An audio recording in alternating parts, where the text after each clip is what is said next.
It's Wednesday, March 18th.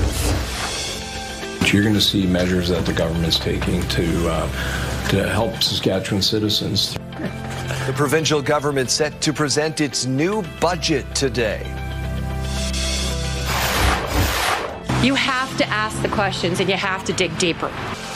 Saskatoon's new bus rapid transit plan turning out to be a little too rapid for downtown business. I'm really gunning for it, hoping that 2026 is my year. Saskatchewan man heading south of the border to try to claim the title of world champion in auctioneering. Stay with us, Saskatchewan. Your morning starts right now.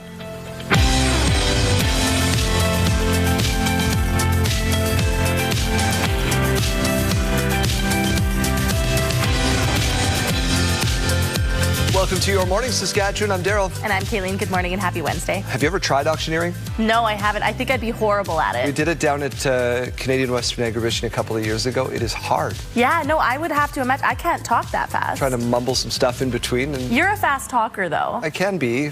It's another level. Another level. Let's get to your big story on the day, which is, of course, the budget. It is Budget Delivery Day here in Saskatchewan. The province says it's built to protect Saskatchewan residents during economic uncertainty. Wayne Mantika leads us off. Very good. Finance Minister Jim Reiter will forego the long-standing tradition of wearing new shoes on Budget Day. Instead, he will shine up the pair that he wore last year and apply some shoe protector. It's in keeping with the theme of the new provincial budget. You're going to see measures that the government's taking to help Saskatchewan citizens through geopolitical stresses around the world. The budget will focus on two key areas. But the two kind of ones that everybody keeps coming back to, it's affordability issues and it's healthcare issues. So you're going to see that being the focus of the speech. Previously, the Premier predicted a deficit budget and now says it's to protect services. This budget is very much an effort to protect Saskatchewan services. We've talked about healthcare services with our Patients First plan and, delivering and focusing on delivering the right care in the right place at the right time. The biggest budget variable could be oil revenue. The recent spike at the pumps will mean more money for the province, which the NDP feel should be returned to motorists. We're calling for a break when it comes to the PST applied to fuel in the province. This is something that the government can do to show people that they understand how hard they're struggling. The finance minister says he took the best advice possible in preparing his budget and believes the government is making the best call that it can. Wayne Mantika, CTV News, Regina. Federal government is now outlining how it plans to reduce the size of the public service and save $60 billion. We can expect longer wait times and longer lineups at passport offices. We can expect longer times on hold when you're calling to get questions answered about your EI, about your parental benefits, about your income taxes. Budget outlined a plan to reduce the size of the federal public service by 28,000 positions in 2029 and directed departments to find up to 15% savings. Now, more details of those cuts have been released. They include 1,500 full-time positions at Employment and Social Development Canada, 1,200 jobs at Global Affairs, 837 positions at Environment and Climate Change Canada, and 665 at Agriculture and Agri-Foods Canada. Many departments are also planning to increase the use of AI, reduce programs, improve operational efficiency, and reduce management layers. Unions say the cuts will lead to reduced services for you. The Canadian Medical Association is applying for intervenor status when Saskatchewan's Parental Bureau of Rights, also known as the Pronoun law, goes before the Supreme Court. The law prevents children under the age of 16 from changing the name or pronoun they use at school without parental permission. The CMA says the decision will have far-reaching impacts for future healthcare and rights-based advocacy due to, in part, the provincial government enacting the notwithstanding clause to protect the law from legal challenges. For other provincial governments and the federal government are already interveners in the case, with other applications from 8 groups out there. The federal government has launched an appeal to the Supreme Court to defend its use of the Emergencies Act during the Freedom Convoy in 2022. Lower courts have ruled against the use of the Emergencies Act to end protests that took over parts of Ottawa's downtown for 3 weeks in 2024. A federal court said the act was an infringement of constitutional rights. Then in January, the Federal Court of Appeal said the use of the act was unreasonable.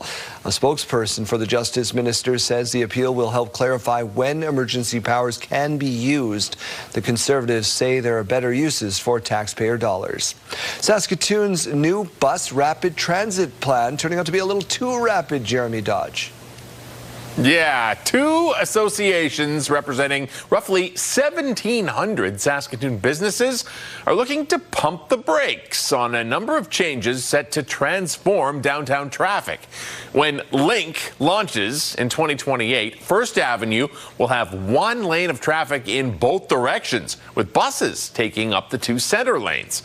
Left turns will be eliminated on 21st Street and 23rd Street, and the majority of parking spots will be removed. With less cars expected and few places for people to park, businesses are wondering how they'll be affected, saying the city did little to consult with them ahead of some of the biggest changes to downtown roads the city's ever seen. You have to ask the questions and you have to dig deeper. So this will affect hundreds of businesses in our downtown in regards to not being able to get into our district. So we just have to be mindful that the BRT is for the future, but yet we still need to live in today's world to accommodate it. The Link route will be up for discussion at the next city transportation meeting on April 7th. Saskatoon Public School Division says it is taking stronger safety precautions following the Evan Hardy arson attack. The need for change is urgent. Until this government and the school division divide proper attention and resources to understanding the frequency and magnitude of the violence in our schools, events like this will continue. Well, since the 2024 attack, the Division commissioned an independent review. It found gaps in threat assessment, discipline, and communication. The division says it has since strengthened safety planning with clearer expectations and improved information sharing. Students can now anonymously report concerns. Principals and vice principals have received additional violence risk training, and a new team has been created to support staff after traumatic incidents. The Saskatoon Police Service says officers are now present in 104 schools across the city. All right, Daryl, Israel's defense minister says it has killed Iran's intelligence minister in overnight strikes. Yeah, it comes as Iran has launched new strikes after an Israeli strike killed Iran's security chief.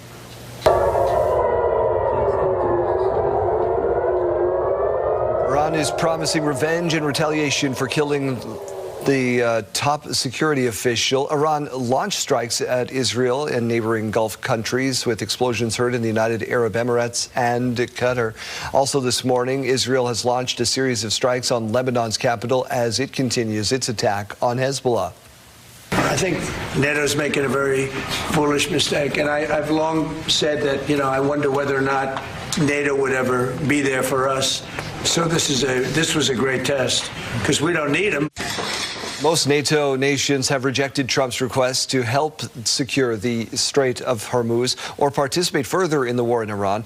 He also said this war has been the greatest test of the alliance's relations with the U.S. A woman whose life changed forever since one of the most viral videos of 2025 is revealing her side of the story for the very first time.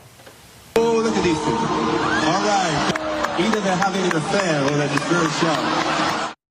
Kristen Cabot and her then boss, Andy Byron, were seen embracing at the Jumbotron at the Coldplay concert last summer. You remember this. She told Oprah both of them were separated from their partners at the time, but the former head of HR says the hate was largely reserved for her, with the harshest comments coming from other women. how I was dressed, to how I behaved, to, the sleeping my way to the top, to the gold digger. Oh, look at these people. The video forced Cabot and Byron to resign from their tech company jobs within weeks. She says she's struggled to find a job since. Cabot, who says the two hadn't even kissed before that night, admits she made a mistake but doesn't deserve the reaction she's received. For the very first time, Venezuela champions at the World Baseball Classic.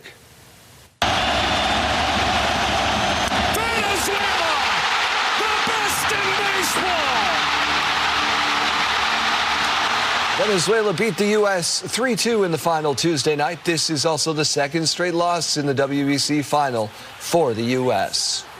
Let's turn our attention to the weather picture. The melt seems to be on almost everywhere. Yeah, well, we're seeing a lot more of those positive temperatures continuing on into today. So it's going to be a great day, especially down in southern Saskatchewan, other than right down far in the southwest corner, where, again, we're going to be seeing the strongest wind gusts today. But we're not going to be seeing as much of that precipitation as what we're seeing through central and northern Saskatchewan. 0 degrees right now to wake us up in Regina. We do have a few clouds to start the day and winds coming in at 13 kilometers per hour. In Saskatoon, -1. We do have the chance of seeing some fog moving in, though, shortly, so we'll enjoy this mainly clear picture for the time being. Winds very calm right now at 6 kilometers per hour.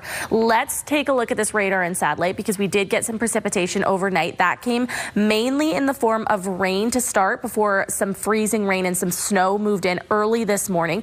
Areas around Prince Albert saw most of that snow. It was very light flurries, though, but still roads around Prince Albert could be partially covered this morning. Futurecast starting by showing our current situation. So we still do have part of that system in the province. Areas just north of the Parkland region there, seeing some of that freezing rain to start the day. That part of the system is going to be moving off into Manitoba. Then we do have some more rain moving in from Alberta. Saskatoon could be seeing some very light showers this afternoon. Again, that is between patches of fog and mainly cloudy skies there throughout the afternoon. Into the overnight hours, we see another system mainly impacting northern Saskatchewan with that snow, rain and freezing rain. And then into Friday, we do see some more precipitation, again, moving in from Alberta, impacting areas around Prince Albert, Saskatoon, and a low chance of seeing some of that light sprinkle of some rain down through Regina on Friday afternoon as well. Today's forecast with the actual air temperature looking pretty good. 14 degrees for Swift Current, 13 degrees for Moose Jaw, 12 degrees expected for Regina today, 11 degrees in Weyburn and 10 degrees in Estevan with some of that cloud cover. Yorkton, again, could be seeing just a little bit of that freezing rain this afternoon. 2 degrees, 1 degree in Prince Albert, 3 degrees in Saskatoon, and 5 degrees for the Battlefords. 7-day forecast looking like we are going to drop off for those temperatures after Friday. So we'll enjoy today. We'll enjoy tomorrow, especially at 17 degrees in Regina, 14 degrees on Friday. Again, a low chance of seeing some of those rain showers, some flurries on the way for Saturday, 0 degrees as that temperature drops off. In Saskatoon, 3 degrees today, though, 8 degrees tomorrow, 4 degrees on Friday, a higher chance of seeing that wintry mix of precipitation and some more flurries on the way on Saturday as we drop down to -2.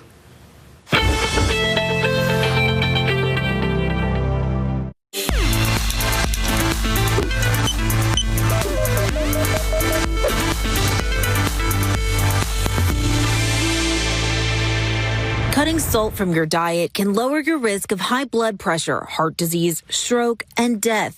Salt has important roles like helping our blood vessels hold water, but 9 out of 10 Americans eat too much of it. On average, our diets have 50% more sodium than they should. Most of the salt we eat isn't from salt shakers at home, according to experts from the American Heart Association. Instead, about 75% comes from processed foods, whether packaged, canned, or prepared at restaurants. It's hard to avoid these foods completely, but there are ways to cut back. Read labels to find out food sodium content. Whenever possible, prioritize foods with peels, not packages. Natural, whole foods like fresh produce are the healthiest. You can often find them on the sides of grocery stores. Even with less salt, anyone can still enjoy tasty, heart-healthy meals. With this Medical Minute, I'm Olivia Rubin. Health Report, brought to you in part by SEIU West, Saskatchewan's first healthcare union.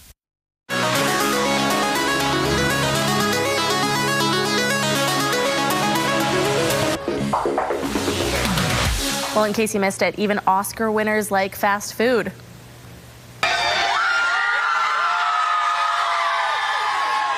Michael B. Jordan took a pit stop at In-N-Out after the Academy Awards with his Oscar in his hand. Okay. Staff and fans crowded around cheering while he enjoyed a meal. He won Best Actor, of course, for his performance in Sinners.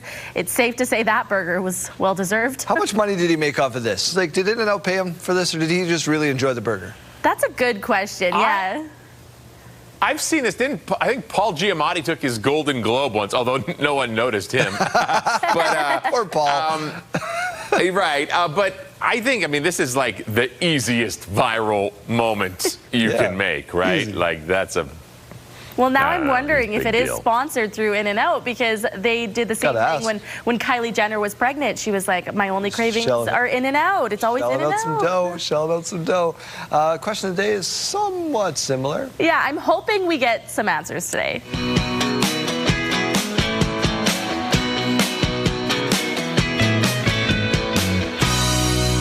A viral moment. This is an awkward moment you want to talk about. I am hoping people write in today because it is National Awkward Moment Day. So I'm trying to ask, what's the most awkward moment you've had? I don't know how many answers we're going to get, but Jeremy, do you have one? I mean, I do 3 hours of live television almost every day for the last 15 years. So embarrassing things occur from time to time. I don't know. Awkward moments. I'd have to think about that. Remember last week when he walked off camera there? Yeah. Right?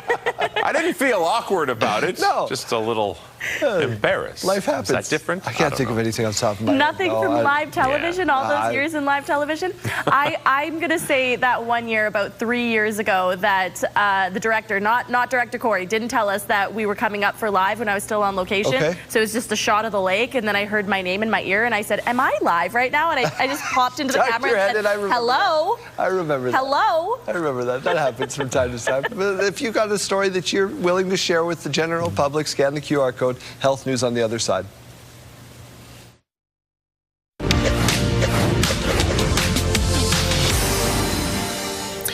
The loonie is set to be a loser from today's Bank of Canada decision as the central bank tries to balance inflation risks against a weakening labor market. The BOC is fully expected to keep its policy rate at 2.25%, with the advantage of not giving any updated forecast this week. However, that won't stop FX traders putting a negative spin on the currency as a safety valve, while the Monetary Authority takes longer to assess the impact of the Iran war. Struggling retailer Lululemon forecasting a second straight year of profit declines, further pressuring a brand that is dealing with product mishaps while searching for a new chief executive officer. The midpoint of the athleisure company's sales forecast also missed the average of estimates compiled by Bloomberg. It did name, though, former Levi Strauss CEO Chip Bergh to its board. He led Levi from 2011 to 2024 and oversaw the denim company's initial public offering in 2019. Those are your morning business headlines. For B&M Bloomberg, I'm Roger Peterson. The men's hockey University Cup opens tomorrow in Halifax, and our Mike Siona is setting it all up with the #1 seed Saskatchewan Huskies. Mike. Well, St. Patrick's Day is behind us, but we are adorned in green again today. University of Saskatchewan Husky green it would be, with Brendan Cote. Canada West champions on their way to the Nationals University Cup. What's the energy like with the squad? It's really good. Obviously coming off a high from last week and getting the Canada West done, but our guys really are focused on the next task here and to get an opportunity to pursue that U Cup here this week. No doubt. Obviously, the legacy of the program, everybody knows it's been a little while since the University Cup came home. What would a banner mean to you, to the team, and to the university? Oh, it would be everything to us. And, our guys know the history. It's been just the history of the program in terms of Canada West has been fantastic. The U Cup is a very difficult tournament to win with the one and done situation and setup. But you know what, our guys have done a great job throughout the playoffs in just going one game at a time, and that's really the mentality that you need. So we're looking forward to going in there and just challenging ourselves against the best teams in the country. Fantastic. All right. Well, thank you very much. Good luck to you, and we'll continue to set up the road to the University Cup as the morning continues. Well, so the Huskies open up tournament play tomorrow night, 4 o'clock Saskatchewan time, against St. Mary's. Your school day forecast is brought to you by CAA School Safety Patrol, working together to keep our school zones safe. If you're heading out to catch the bus in Regina, we're at 0 degrees. Just below that in Saskatoon, -1, with a few clouds in both cities to start the day. By lunchtime in Regina, warmer, 10 degrees. And by final bell, up to that expected daytime high of 12 degrees. Winds not so strong today, only coming in up to about 25 kilometers per hour. By lunchtime in Saskatoon, we could be seeing a bit of fog or some very light precipitation. Be ready for that. 3 degrees, and that 3-degree temperature is going to carry us all the way over to final bell. And actually past final bell, we're expecting to be sitting at 3 degrees until about 7 p.m., also with low wind speeds throughout the afternoon. As we go to break, here's a look at those gas prices. In Regina, the common price is $1.62.9. You might find it for as low as $1.40.9. In Saskatoon, the common price $1.63.9. You might find it for as low as $1.54.9. In the farm markets this morning, we find the street price of canola $658.53 per ton. The futures price at $729.50 per ton. Amber durum wheat now at $278.59 per ton, and red spring wheat $269.89 per ton. The Canadian dollar is trending down slightly this morning, 73.00. Coming up, we're talking about the future of farming with the CEO of Farm Credit Canada. Stay with us.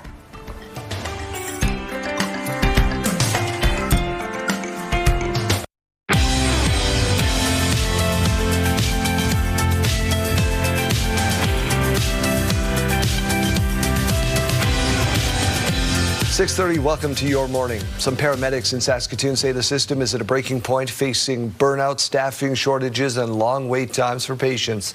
Now, with contract talks ongoing and a strike mandate in place, many are speaking out about why they're leaving the job entirely. Carla Shinkaruk reports. The number of paramedics who have walked away from the profession in Saskatoon in recent years is a substantial one.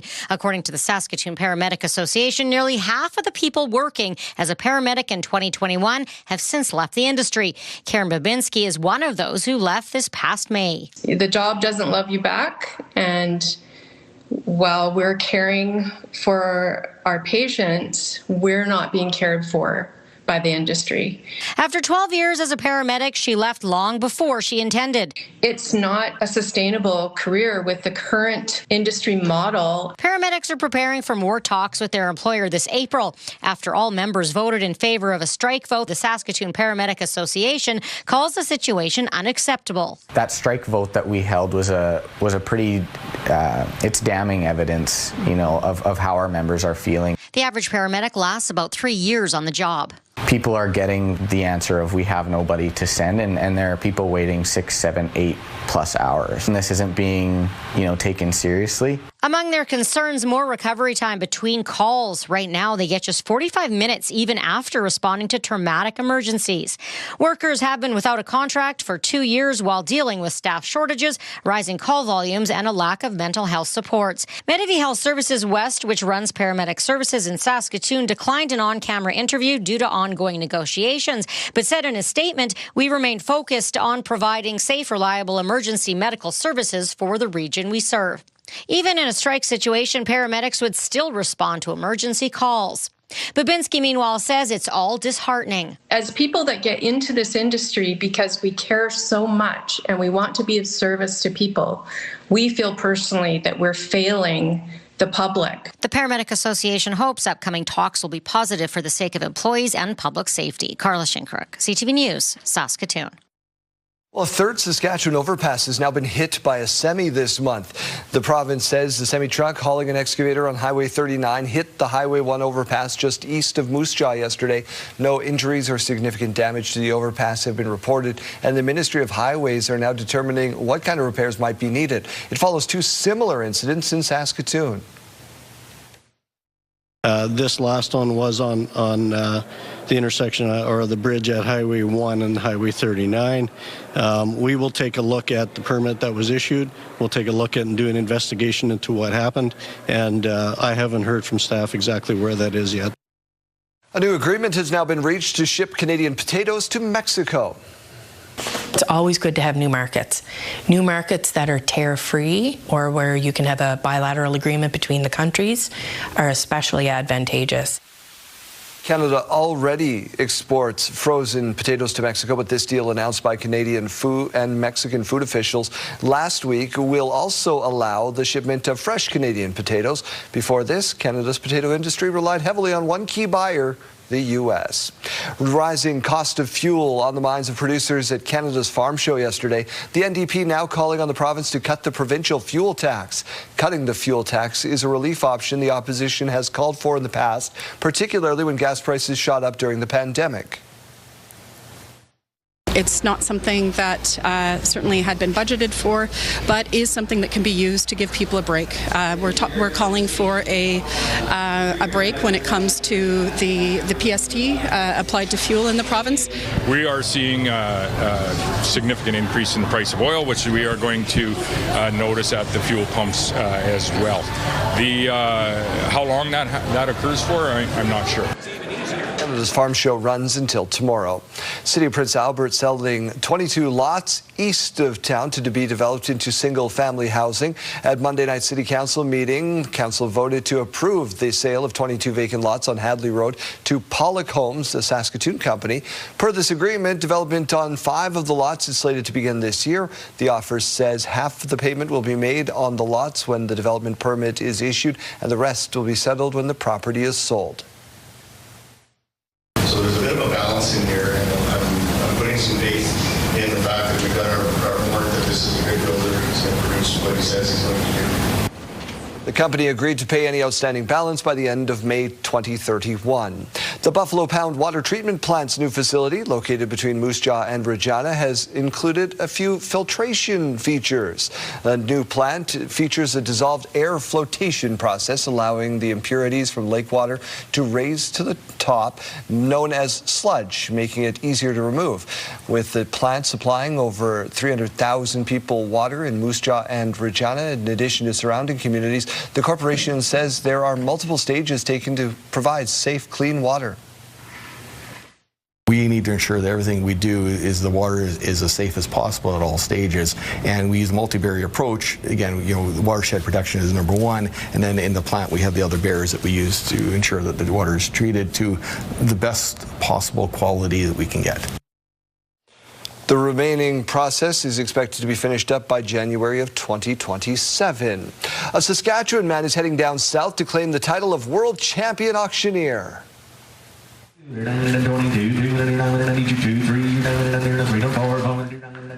And Jack is now working in Verdun, Manitoba, getting ready for the World Championship. This will be the 11th year he's competed on the world stage. It's a 2-day event in South Dakota in June. I was second last year, and I was third in 2014. So it's a very, very, very difficult contest to win, but I'm really gunning for it, hoping that 2026 is my year. Jack started selling when he was 9, made his first $1 million sale at the age of 12, if you can believe it. Prince Albert Raiders back atop the WHL East. Fires, it's blocked, rebound cleared up to center, and Ben Harvey's on a breakaway. Here comes the WHL Rookie of the Week.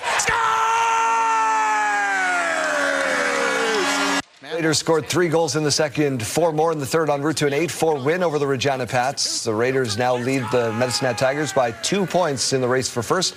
Pats sit in 7th, have yet to formally clinch a playoff spot. Let's get to the Weather Center. The melt is on. It absolutely is. All those positive temperatures that we saw yesterday, and we will be seeing more of those today. Even already seeing some of those positive temperatures down south. Northern Saskatchewan just a little bit cooler than where we were at yesterday at this time. Southern Saskatchewan, though, just a little bit warmer. Let's take a closer look at those temperatures, shall we? Minus 17 to wake us up in Stony Rapids, minus 13 in South End this hour, 0 degrees in Spiritwood, minus 6 in Hudson Bay. Down in the south, as I mentioned, just a touch warmer than where we were at this time yesterday. 6 degrees right now in Swift Current, 1 degree for Weyburn and Estevan. So they've already broken into those positive temps. 1 degree in Wynyard, 0 degrees though in Yorkton and Regina, and minus 1 to wake us up in Saskatoon. Later on into this afternoon, seeing temperatures again down towards the south, a little bit warmer than what we saw yesterday. 14 degrees expected for Swift Current, 13 for Moose Jaw, 12 degrees for Regina, and 11 degrees for Weyburn with that cloud cover, 10 degrees in Estevan, 2 degrees for Yorkton, so cooler. Also expecting to see just a little bit of that freezing rain, 1 degree in Prince Albert with a wintry mix, 5 degrees in the Battlefords with just a few showers expected, and 3 degrees for Saskatoon, also having a chance of seeing some of those showers this afternoon, but mainly we're talking about the possibility of some fog this afternoon. So the warmer temperatures, as you just saw, in the southwest corner of the province. However, we're also talking about the possibility of the stronger wind gusts down in the southwest corner as well. They're not going to be too intense. Those red spots that are mainly hovering in the United States and just barely breaking into Saskatchewan there could be gusting up to about 50 kilometers per hour. Radar and satellite showing, as we mentioned, some precipitation overnight. So some flurries that Prince Albert saw, some freezing rain and just some regular rain. So roads there could be partially covered. Plan your commute accordingly. What you're seeing on your screen right now is current, so we're still seeing part of that system bringing some freezing rain to areas north of Yorkton there and east of Saskatoon. That's going to be pushing off into Manitoba. Some more precipitation on the way coming in from Alberta, though. This is when we were talking about Saskatoon having that low chance of seeing some light showers this afternoon. So the system isn't large and it's not going to be sticking around. It's not going to be affecting your entire day. Just be aware that you could be seeing just a few light sprinkles this afternoon. Other than that, we're looking forward to Thursday when we see some more of that snow in northern Saskatchewan and some more mixed precipitation on the way for Friday.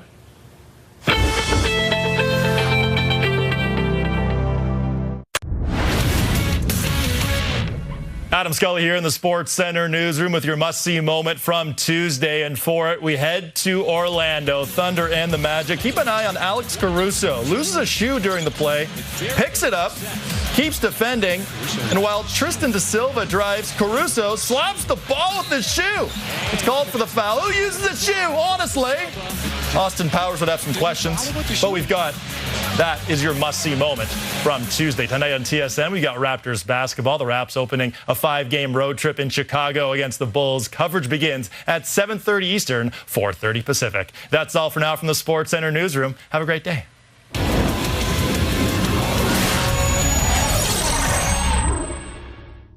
Canada's Farm Show continues down at the Real District, Saskatchewan, at the heart of the ag sector. Justine Hendricks is the president and CEO of Farm Credit Canada in studio with us this morning. Thank you so much for sharing some time with us. It's a pleasure to be here. Remind us what FCC does if people out there are unaware. For sure. So Farm Credit Canada, Federal Crown Corporation, we've been around since 1959.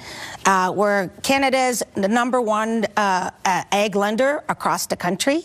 And we've got about 105 branches across Canada, 100,000 customers. And if I zoom in on the local side in Saskatchewan, it's about 20% of our total book of assets, and about 20% of our total book of assets. And we have about 24,000 customers of FCC that are right here in this province. This and the Canada's Farm Show, this is a big week for you. You're having some important conversations this week. We're having some very important conversations. We've got the team that's there right when you come in, right beside the donuts. So we strategically, I think, chose every year we try to be right close to that. But yeah, so we've got our ag expert team that's responsible for our digital platform that supports planning for some of our customers. And yeah, the team's there to be able to answer questions, take a look at opportunities, exchange with our customers and some of our prospects. So it is a must show to be at for us. And you want people to ask about the Let's Grow Canada movement. What's it all about? So the Let's Grow Canada movement is a movement we started about 4.5 weeks ago. So it's fresh off the block. And it's really about responding to a lot of the feedback, certainly that I've heard and the team's heard over the years, around how we believe the sector and what the ag and food sector offers for Canada and the world is so significant, and yet we seem to struggle to tell our story. And we've got lots of really good stories. And there's a lot of reasons for that, but the idea with the movement is to be able to funnel all those stories through one door, being Let's Grow Canada, Canada, and to really not only be able to generate pride within the sector, within the country, but then we're looking to be able to attract more talent to the sector, which we know is important, drive investment into the sector, and also to generate more trade, which are all issues that we seem to be talking a lot about these days. Really? I've never... You've never heard about it, yeah. We don't have to convince Canadians or Saskatchewanians for sure that the opportunity exists here. How do we convince other countries that it does? So, great question. So, I think there's an opportunity for us to showcase some of the best things that we do. When we go internationally, I think what's also important is you have to put yourself in their shoes in terms of what will resonate with them. But essentially, I mean, if you take a look at the ag and food sector, it's about 400 different associations. So the ability for us to actually coordinate the message, I think, is what the opportunity is. And that's what Let's Grow Canada is looking to do, not to recreate some of the amazing work that the associations are doing. On the contrary, is to try to funnel it so that it's easier for different audiences to find it. Thank you so much for spending some time with us. I'll let you get back to your busy day. I know you got a lot of more conversations to have today. Thanks for having me. Absolutely. All right, let's head over to Moose Jaw now with Janelle Lippi, following the Humane Society's campaign launch for a new shelter space. Janelle, good morning. Hi, Jeremy. Good morning. That's right. And I've got Dana and Jenna here with me. Jenna, you are the new Capital Campaign fundraiser. Let's talk about what all of that is for, because some new shelter ideas are on the way. Yes. So Moose Jaw Humane Society, we've been here for 60 years, over 60 years. So it's time, of course, for a new building to keep up with the demand of all of our animals, all of our cats. So we have purchased a land down the road here, and we're ready to get fundraising. $5 million is our total cost of build, but because of our generous community in Moose Jaw, they always show up for the animals. We have raised 2.5 so far, so we're halfway there, and we're going to work hard for this next year and a half for getting there. Getting the rest of that leg done. Awesome. And what is this new shelter going to feature? Upgraded kennels, proper ventilation, which is huge, and also just maintenance things like you'll see around the building. The doors we have spaces in them, so just more energy efficient, a much more clean, bright environment for the animals.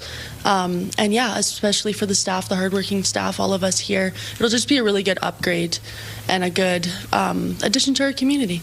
All right. And if somebody's looking to get involved with this, where can they go for a little bit more information? Yeah, so you can reach out to any of our socials, Facebook, Instagram. You can email me personally at builditwithus@mjsh.ca, or you can also just give us a call. We're always here. Awesome, Jenna. Thank you very much. And Dana, let's wrap things up with a little overview on how things are looking right now at this shelter. Yesterday, we had hardly any dogs when we started the day, and we went up by 7 dogs throughout the day. 4 of them we worked with the Yorkton SPCA and took some from them because they have many more dogs than we do, and Joan is awesome to work with. And then we did have 3 dogs surrendered, so we are kind of full now. We only have 3 stray kennels left open. We're doing pretty good with cats. Cats people seem to love, especially an adult spayed or neutered cat. With the cost of living increasing, people are just wanting something easy, so we're seeing a lot of our cats find homes right now. All right. Well, lots of furry friends right here at the Moose Jaw Humane Society. If you are looking for one, or maybe looking to be a part of the fundraiser for the new shelter, you can head to that link popping up on your screen.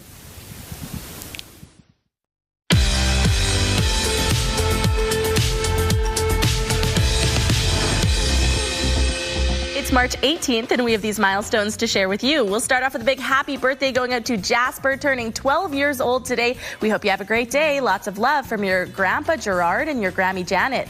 Turning 2 years old is Josiah. Happy birthday to you. This shout out coming with love from your dad, grandma, grandpa, aunties, and uncles. Have a wonderful day.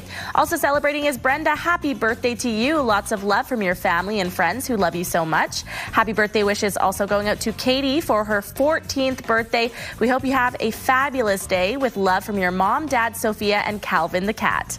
Finally, a big happy birthday going out to Alina for your 9th birthday today. We hope it's your best birthday yet. Lots of love from your mom, dad, Bryce, grandma, grandpa, and Purdy.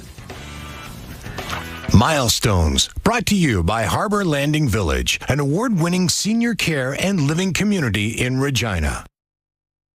If you have a milestone coming up, send us an email to yourmorningsaskatchewan@ctv.ca or simply scan that QR code on your screen. Please send those in at least one day in advance. What's going on today, Chase? I'm enjoying my last day as a free man. Tomorrow, my crimes have caught up with me. Jail and bail is coming, and I have been charged with the crimes of eating like a toddler. I don't know if that's the pickiness or the mess or the fact that I sat on chocolate chips and smushed them into the couch last week. Maybe all of the above, but my time has come, so I will be arrested tomorrow at the Cornwall Centre. I believe 10 o'clock in the morning will be my prison time sentence there, but the details are up on our Facebook page. It's all helping with the Crime Stoppers too, so if you can give a donation, that would be fantastic. Get me out of there maybe a little quicker. And if you need some money to bail me out, we do have the $50K payday. Next keyword's coming up at 7 o'clock, so a small portion of that should get me free. Should. The boss is getting arrested. He's going to be over there too. And we're thinking that we're going to take like some pizzas, some donuts, just sit outside his cell and just completely ignore that he's there, you know? Oh, that's so cruel. Because he was the donut thief of the newsroom, right? That's what he was charged with. Yeah, so we probably don't work here Friday. Well, it's been nice working with you. See ya. See ya.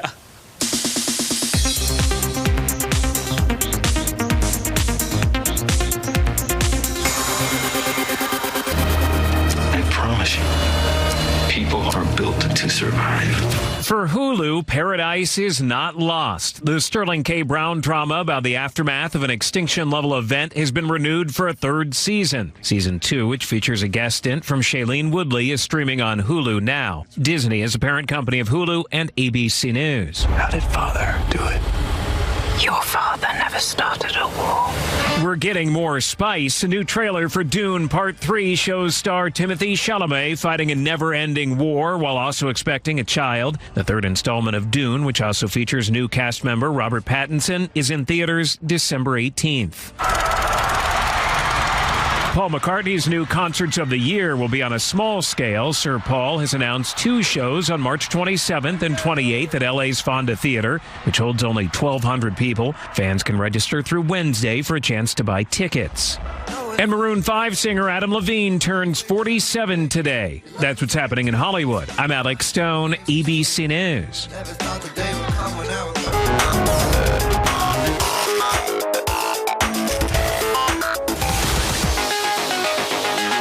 I know somebody would have tuned in and just seen Chase say, nice working with you. I'm not leaving, okay? Just pay attention to that. Let's go to a sidebar. The phrase sleeping like a baby, which she's never heard, means a good night's sleep generally, when in reality it might look like this.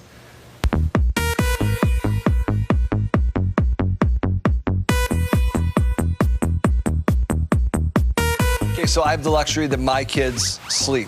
When they generally, unless they're some teething, my kids sleep. This one's on the move. Yours just shouts no. Yeah, she just shouts no. But also, funny enough, recently we changed Sadie's bed from being a crib to a toddler bed. Oh, yeah. So she has freedom to get in and out by herself, which is a huge mistake. That's what she needs. Massive mistake. But I went in one day, just, mother's intuition. I just went in to check on her. And I went in immediately as soon as she started rolling out of the bed, just in time for me to catch her. Scooped up. That's the mother's intuition. This is a baby on the move. We're on the move. We got headlines right after this.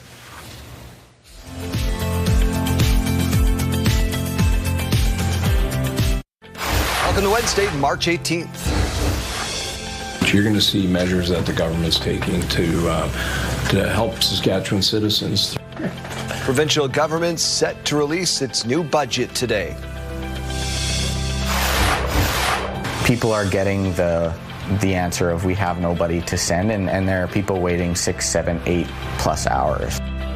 Saskatoon Paramedics Association revealed that they've lost almost 50% of their members since 2021.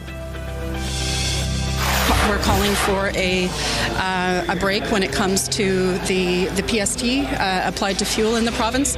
We are seeing a significant increase in the price of oil, which we are going to notice at the fuel pumps as well.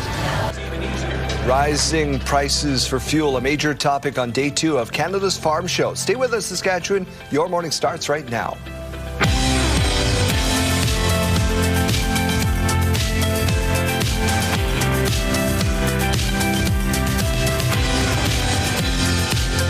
Welcome to Your Morning Saskatchewan. I'm Daryl. And I'm Kayleen. Good morning and happy Wednesday. A lot to discuss today. Of course, the budget is happening today, but that statistic that they came out with from Medivy saying that 3 years is the lifespan of somebody working in that field. 3 years. I know it's a high-stress job, but that's, thank you to our first responders. Yeah, and anybody driving a tow truck. So there's going to be some people stuck in the mud today as the melt happens. Let's get on to our news. The provincial government set to present a new budget today. The finance minister says it will be a break with tradition. He's not going to wear new shoes on budget day, which is what happens generally. It could be an indication that the government will be keeping a close check on spending. Last month, the premier indicated that it will be a deficit budget. And on Tuesday, the finance minister, Jim Ryder, said the focus will be on cost of living and health care. You're going to see measures that the government's taking to help Saskatchewan citizens through geopolitical stresses around the world. There's economic stresses, inflation's high. That's we've obviously been talking to Saskatchewan citizens. We've heard, I would say, on a lot of issues, but the two kind of ones that everybody keeps coming back to, it's affordability issues and it's healthcare issues. Budget may have been finalized before the recent spike in the price of oil that could have an impact on the government's financial outlook. The federal government is now outlining how it plans to reduce the size of the public service and save $60 billion. We can expect longer wait times and longer lineups at passport offices. We can expect longer times on hold when you're calling to get questions answered about your EI, about your parental benefits, about your income taxes. The budget outlined a plan to reduce the size of the federal public service by 28,000 positions by 2029 and directed departments to find up to 15% in savings. Cuts include 1,500 full-time jobs at Employment and Social Development Canada, 1,200 more at Global Affairs, 837 at Environment and Climate Change Canada, and 665 at Agriculture and Agri-Foods Canada. Many departments are planning to use AI, reduce programs, and reduce management. The Canadian Medical Association is applying for intervenor status when Saskatchewan's Parents' Bill of Rights, also known as the Pronoun Law, goes before the Supreme Court. The law prevents children under the age of 16 from changing the name or pronoun they use at school without parental permission. The CMA said the decision will have far-reaching impacts for future health care and rights-based advocacy due to, in part, the provincial government enacting the notwithstanding clause to protect the law from legal challenges. For other provincial governments and the federal government are already interveners in the case, with applications in there for 8 more. The federal government has launched an appeal to the Supreme Court to defend its use of the Emergencies Act during the Freedom Convoy in 2022. Lower courts have ruled against the use of the Emergencies Act to end protests that took over Ottawa's downtown for 3 weeks in 2024. A federal court said the act was an infringement on constitutional rights. Then in January, the Federal Court of Appeal said the act was unreasonable. The spokesperson for the Justice Minister says the appeal will clarify when the emergency powers can be used. The Conservatives say it's a waste of taxpayer dollars. Saskatoon's new bus rapid transit, a little too rapid, Jeremy Dodge? Yeah, for some downtown businesses in Saskatoon, Daryl, they're raising concern about major changes as part of the bus rapid transit plan. As Keenan Sorokan reports, they're asking the city to pump the brakes on some of the biggest changes to downtown roads the city's ever seen. Saskatoon's new bus rapid transit plan is turning out to be a little too rapid for downtown businesses. This will affect hundreds of businesses in our downtown in regards to not being able to get into our district. When Link launches in 2028, First Avenue will look different. Traffic will flow in one direction each way from 20th to 24th Street. There will be 2 dedicated bus lanes in the center with concrete platforms built throughout to accommodate the 3 Link lines that will meet on First Avenue. Left turn lanes will also be eliminated on 21st and 23rd Street, and more than 60 parking spots will be removed to make way. We're not here to oppose transit improvements. That's not what it's about. But we're here to ensure that the voices of the business community that are being impacted the most are being heard. The 2 business associations, representing roughly 1,700 businesses, are questioning the city's methods to come to these decisions. In the fall, the city found parking was underutilized with peak occupancy below 50% and plenty of available parking on nearby streets. But Nelson says the city studied parking on a Wednesday and Saturday in August, when many are out of town. It's those things that seem really logical, that just seem to have been done in a way that just makes sense to just a general person. They feel businesses weren't consulted, and now a crucial April meeting quickly approaches to finalize the First Avenue plan. 1,700 businesses between the two of us that we represent, and yet our voice, if there's 3 people speaking on a position that has a different opinion than ours does, we're outvoted 3-2, and where's the sense in that? The city says it has been meeting with the NSBA and downtown Saskatoon throughout this process, and will continue to do so moving forward, as businesses here are worried some people may avoid parts of downtown altogether. Keenan Sorakan, CTV News, Saskatoon. Well, Daryl, back to you. And Israel now saying it's killed another major official in Iran. Yeah, the intelligence minister has been eliminated, is what they're saying, in an overnight strike. Iran has yet to confirm that death. It comes after the security chief was killed yesterday. This morning, Iran is vowing revenge, launching strikes at Israel overnight. There were also blasts in neighboring Gulf countries, with explosions heard in the United Arab Emirates and Qatar. Interceptions were reported in Saudi Arabia. U.S. President Donald Trump pushing back after his top counterterrorism official resigned over that war. It's a good thing that he's out, because he said that Iran was not a threat. Iran was a threat. Every country realized what a threat Iran was. In announcing his resignation, the director of the National Counterterrorism Center, Joe Kent, said, quote, "Iran posed no imminent threat to the United States, and it is clear that we started the war due to pressure from Israel and the powerful American lobby," end quote. The White House has since dismissed Kent's online letter, saying the president had compelling evidence. The operation costs for farmers continue to increase, and now with that war in the Middle East, it's caused a spike in the price of gas. It's one of the main talking points for producers yesterday on the opening day of Canada's Farm Show. Damien Smith reports. Rising fuel prices are on people's minds on the opening day of Canada's Farm Show. And for AFAB Industries, they travel to British Columbia, Alberta, and Manitoba to construct post-frame buildings. This summer, we'd like to just hit some hot spots and spend a couple weeks in each area. So we plan on spending a tremendous amount of time on the road this year. For Bushel Plus, they're selling products to help producers save on gas. Our whole method is to help the farmer optimize his machine. We're trying to optimize their combine.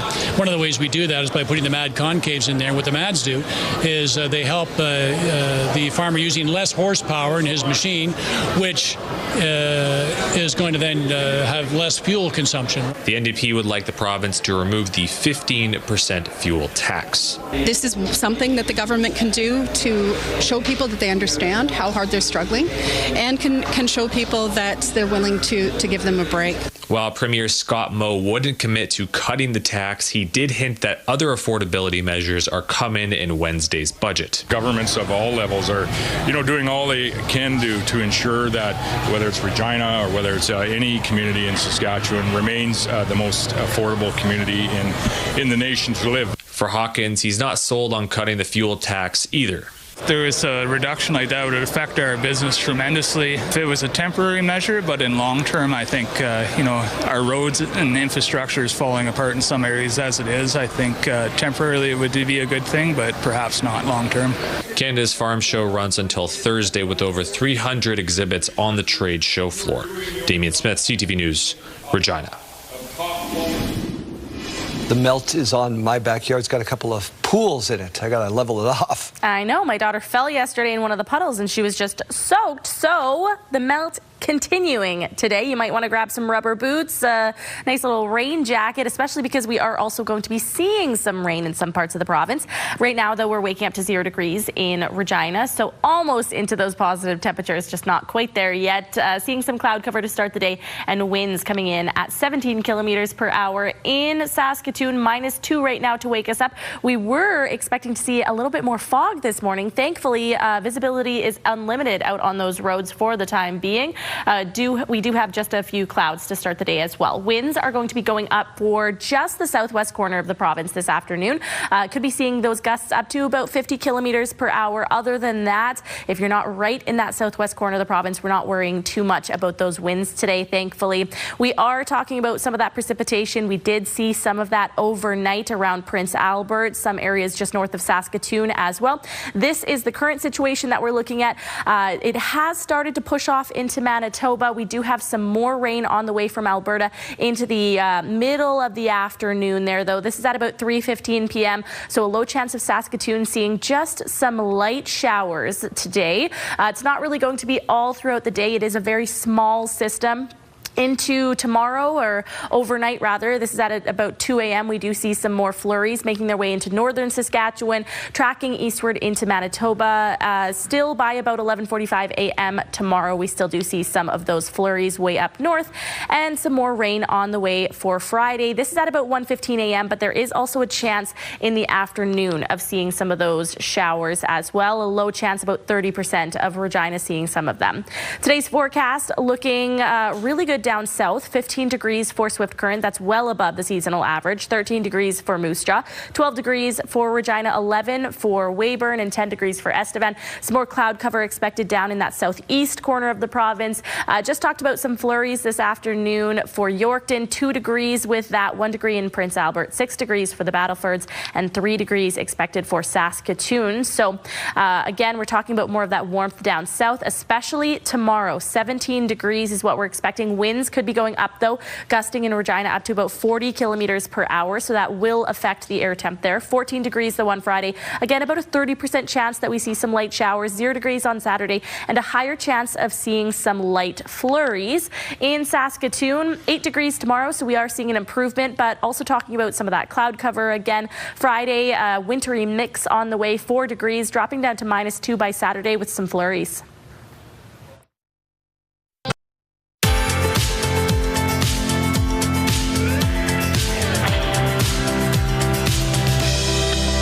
Time now for a look at your rural forecast. And again, we are seeing some light precipitation on the screen. 4 degrees for Lloydminster with some late showers. 3 degrees in Spiritwood, a wintry mix on the way. -1 in Melfort with some flurries. 1 degree for Wynyard. Could also be seeing a little bit of that sunshine with those showers. Down in the south, seeing warmer temperatures. Take a look at Maple Creek, expecting 19 degrees today. 17 degrees for East End with those winds going up in the afternoon. 16 degrees for Rockland with a mix of sun and cloud, and some fog expected for Carlisle. 7 degrees this afternoon. Let's take a look at Norquay, where internet plans up to 1 gig are available from SaskTel. 0 degrees this afternoon, mainly cloudy, and winds remaining calm all throughout the afternoon. All right, let's go back out to Mike Siona now. He's getting us set for the University Cup this morning. All right, we're joined by Dawson Holt now ahead of the University Cup of the University of Saskatchewan Canada West champion Huskies. Obviously, a while has passed from that, but let's look back before we look forward. What was winning Can West like for you guys? Yeah, it's obviously an extremely special feeling, and we have a great group of guys.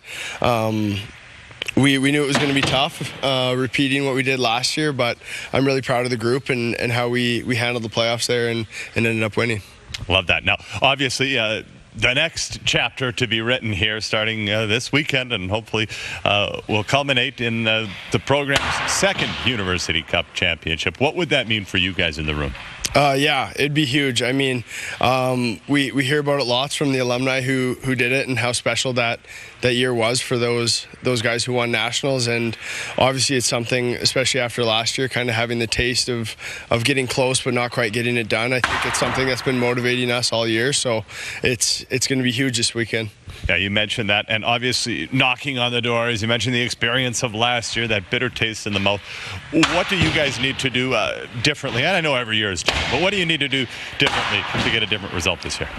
Yeah, I don't know if we can pick on one thing at a time. I think this year we're playing our best hockey going into playoffs and to the University Cup here. So I think we just need to stick to our game plan and kind of stick to what worked throughout the playoffs, and I think we'll be okay. All right, well, good luck at the University Cup. Yeah, thank you. All right, looking forward to it. Thank you very much, Mike. Adam Scully here in the Sports Center newsroom with your must-see moment from Tuesday. And for it, we head to Orlando. Thunder and the Magic. Keep an eye on Alex Caruso. Loses a shoe during the play, picks it up, keeps defending, and while Tristan da Silva drives, Caruso slaps the ball with his shoe. It's called for the foul. Who uses a shoe, honestly? Austin Powers would have some questions, but we've got that is your must-see moment from Tuesday. Tonight on TSN, we got Raptors basketball. The Raps opening a 5-game road trip in Chicago against the Bulls. Coverage begins at 7:30 Eastern, 4:30 Pacific. That's all for now from the Sports Center newsroom. Have a great day.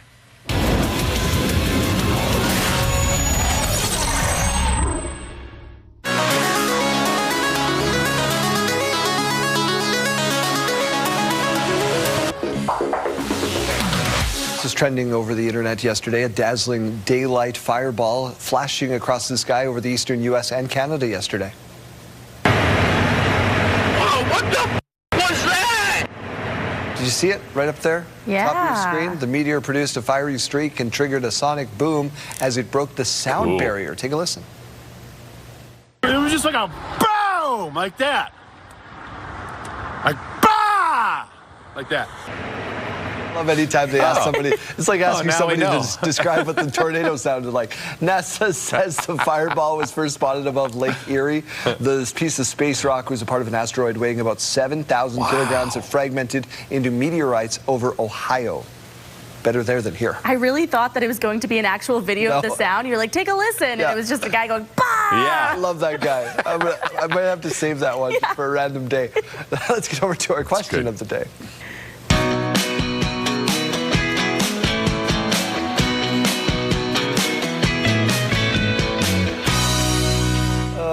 Question of the daytime. What do we got for us? Well, today is National Awkward Moments Day, so I had the idea to ask, what's the most awkward moment you've had? Just a few answers so far. A couple of them didn't put up. They were talking about being intoxicated, but these ones were really funny. When I was born, I had no clothes on. I wasn't expecting all those people to be standing around, so, you know, awkward. Awkward. Heather's saying the most awkward moment I've had is when I asked somebody when their baby was due and they weren't pregnant. I think that's happened too. I was going to die. I never made that mistake again. Yeah, no, you can't do that anymore. Not these days. No. That's a thing. Nicole saying, went to the bank to get change for an event, dropped my envelope on the street, $5 bills blowing all over. People started getting out of their cars to help me collect the money. I'm just glad it sounds like no one stole any of it. Like one of those wind tunnels where they grab all you the just dollars. grab as much as you want. We want to hear from you, though. What's the most awkward moment that you've had? Text us at 10400. Standard message rates may apply, or you can scan that QR code on your screen. Hopefully, we'll be sharing some more awkward moments in about an hour.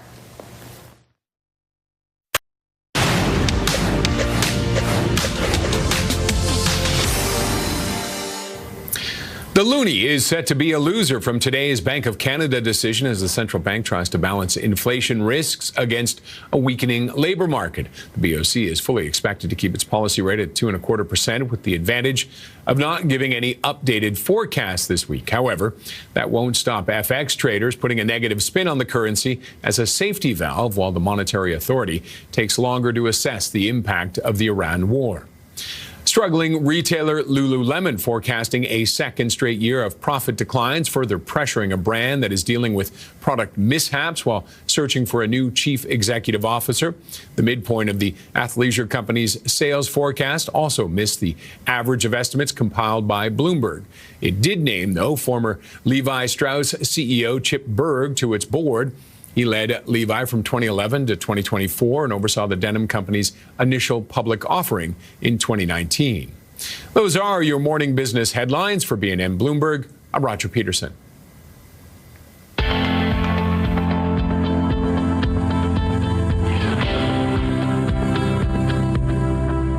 Used to be my favorite part of the show, but then the questions got a lot harder. It's time for a morning mystery. We got 3 clues. We got our whiteboards. You can play along at home. Clue number 1, a deep golden orange spice known for adding color, flavor, and nutrition to food. Don't get offended by the American spelling. I like that. It's a distinct, earthy, and slightly bitter taste with warm, musky, and peppery notes. Oh. And number 3. I don't know how to say that. Do you know that word? Curcumin? Curcumin? It's an active compound and focused on hundreds of studies each year. I think I know this, actually. The only orange spice I know, I only know one orange spice, so I'm going to hope this is right. That last one makes me... Well, I don't know how to say that, so obviously that didn't help me.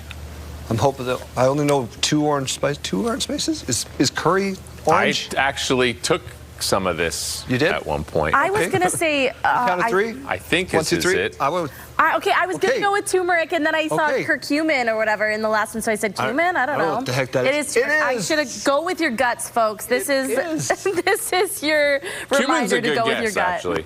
Yeah, with those. Just with the last clue. Way better than it's that. It's an anti-inflammatory. Psyllium husk from the other day. What the heck is that stuff? Yeah, right. Studio consideration provided by Father's Furniture, specializing in quality Canadian-made furniture. Your school day forecast is brought to you by CAA School Safety Patrol, working together to keep our school zones safe. If you're heading out to catch the bus in Regina, 0 degrees right now, -2 through Saskatoon. So we have gone down just slightly. By lunchtime in Regina, 10 degrees cooler through Saskatoon, 3 degrees. And Saskatoon will be staying at that 3-degree mark through until final bell.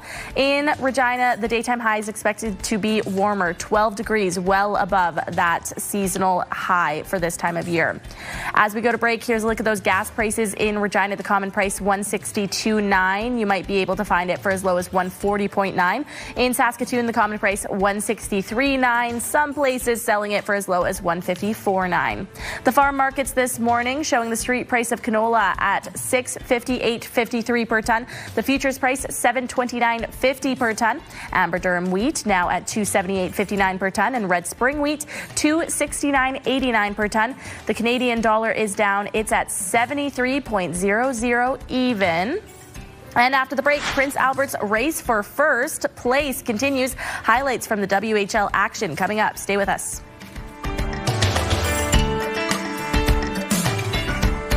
Lured by lies, trapping Canadians. She's a 19-year-old girl. W5 uncovers a crime syndicate, hunting for traffickers. They just asked me to find people for them. Watch W5, Saturday at 7 on CTV and Crave.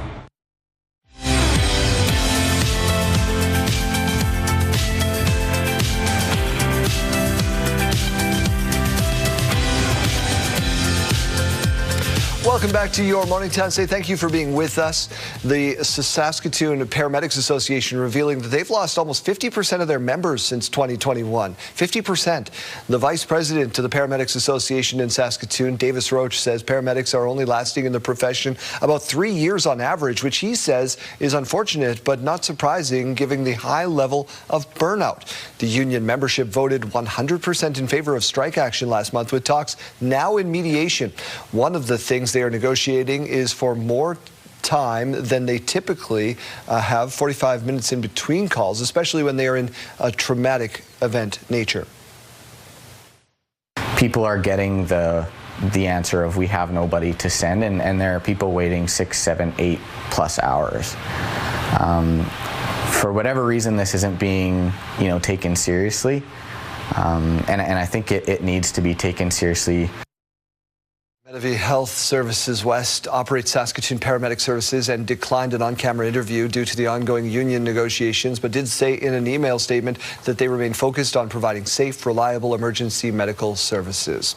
A third Saskatchewan overpass has been hit now by a semi this month. The province says a semi-truck hauling an excavator on Highway 39 hit the Highway 1 overpass just east of Moose Jaw yesterday. No injuries or significant damage was reported. The ministry is now trying to determine what happened, what kind of repairs might be needed. This last one was on the intersection or the bridge at Highway 1 and Highway 39. We will take a look at the permit that was issued. We'll take a look at and do an investigation into what happened. And I haven't heard from staff exactly where that is yet. Meanwhile, work has begun to repair the overpass over Highway 11 at the southern edge of Saskatoon. During the repair phase, which is expected to take 4 weeks to complete, northbound traffic on Highway 11 will be reduced to 1 lane. Highway 16 eastbound traffic will be remaining a single lane, and the ramps on the overpass will be open.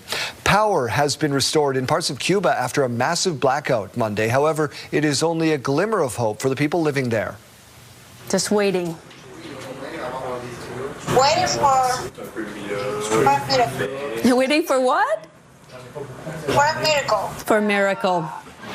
Officials are warning their crumbling power network could fail again after the third nationwide blackout in 4 months. The U.S. president said he'll be doing something with Cuba very soon.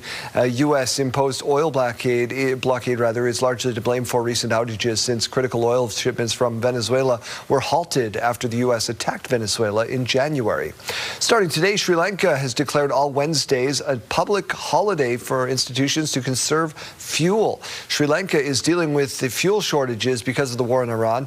Officials selected Wednesday instead of Friday so government offices would not be closed for 3 days in a row. The holiday will apply to schools, universities, but not affect essential services. Warner Brothers Discovery's CEO is likely to pocket $887 million after the sale of his company to Paramount Skydance is done. That's according to the regulatory filing on Monday last month. Warner Brothers Discovery agreed to acquire Paramount Skydance in a $110 billion deal. That caused Netflix to walk away from a bidding war. This summer, Saskatchewan may be home to a world champion. An auctioneer originally from this province is taking his skills to the World Auctioneering Championships. Here's Virginia DeClute.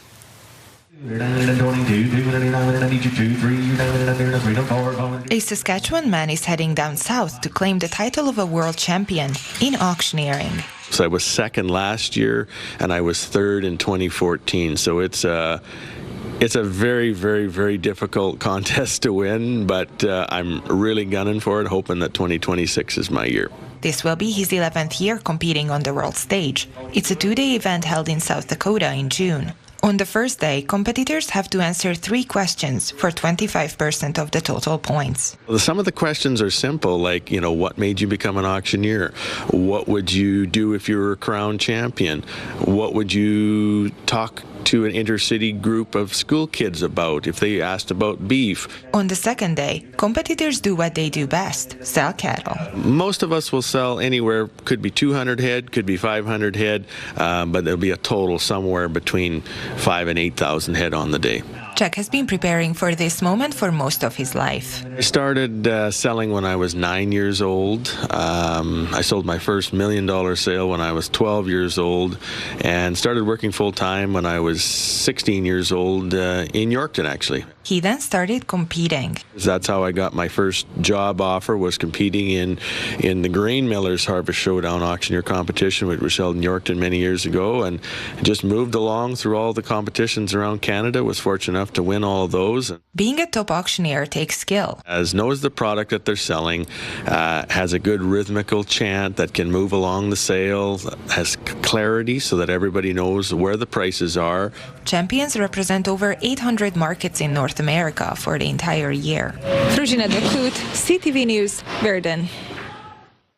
Prince Albert Raiders back atop the WHL East. Fires, it's blocked, rebound cleared out to center, and Ben Harvey's on a breakaway. Here comes the WHL Rookie of the Week. Scores! The Raiders scored 3 goals in the second, 4 more in the third, en route to an 8-4 win over the Regina Pats. Raiders now lead Medicine Hat by 2 points in the race for first. Pats are in 7th, have yet to clinch a playoff spot formally. The melt is on. It was bad yesterday. It's going to get worse today because it's warmer. Yeah, and even worse tomorrow, going to be our peak of the week, but we will enjoy today with those nice temperatures because after Friday, we really start to see those go back down again. So again, enjoy it, get outside, enjoy this beautiful day. It is a bit colder up north this morning. Down south, we're seeing some warmer temperatures compared to where we have been at. Let's take a look at those. -18 in Stony Rapids. Yesterday at this time, we were at about -14, so it is a few degrees cooler up north. -12 in South End, -3 in Melfort, and -7 in Hudson Bay. Down in the south, though, a beautiful start to the day. 6 degrees in Swift Current right now, 5 degrees in Assiniboia, 2 degrees now in Weyburn and Estevan, -2 in Saskatoon, though, and 0 degrees right now in Regina. Later on in the afternoon, again, it's going to be a really great day in that southwest corner at 15 degrees for Swift Current, 13 degrees for Moose Jaw, 11 degrees for Weyburn, and 10 degrees for Estevan. I do want to let you know, though, that winds will be going up, though, far in that that southwest corner in areas even farther south than Swift Current. Could be seeing gusts up to 50 kilometers per hour. Other than that, through central and northern Saskatchewan, some precipitation this afternoon. 6 degrees for the Battlefords with some rain. Prince Albert with a wintry mix, 1 degree. And just a few flakes for Yorkton, 2 degrees. Radar and satellite showing that some roads are already partially covered because we did get some of that precipitation overnight, including some freezing rain. So especially if you're waking up with us from Prince Albert this morning, just take it a little bit slower out on those roads. Current situation out there is that it is starting to push off into Manitoba. So some freezing rain, though, still falling in areas just north of Yorkton there. Into the later parts of the afternoon, we see a small amount of rain moving in from Alberta. Again, it's not going to be too much, but Saskatoon does have a low chance of seeing some very light showers this afternoon. Into the overnight hours and early tomorrow, we see some more of those flurries way up north, continuing on into Thursday afternoon, and Friday continuing to see some of that rain moving in from Alberta with a small amount of those flurries. And a low chance, about 30% of Regina seeing some of those flurries on Friday as we drop down to 14 degrees. After that, as I mentioned, temperature is going to be dropping off to 0 degrees. Quite a difference from Thursday when we're expecting 17 degrees. Your 5-day forecast in Saskatoon looking pretty similar with temperatures going down after Friday. It's just not going to be quite as warm tomorrow. 8 degrees expected for Saskatoon with that cloud cover. That wintry mix on the way for Friday, 4 degrees.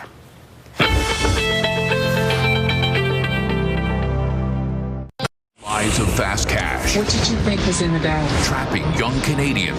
She's a 19-year-old girl. As unsuspecting drug mules. People pay a lot of money for cocaine. W5 goes deep inside Hong Kong. There are 4 Canadians in prison right now. To uncover a crime syndicate. She wants us to expose these people. Hunting for traffickers. They just asked me to find people for them. Here at home, W5's Avery Haynes investigates. Saturday at 7 on CTV and Crave.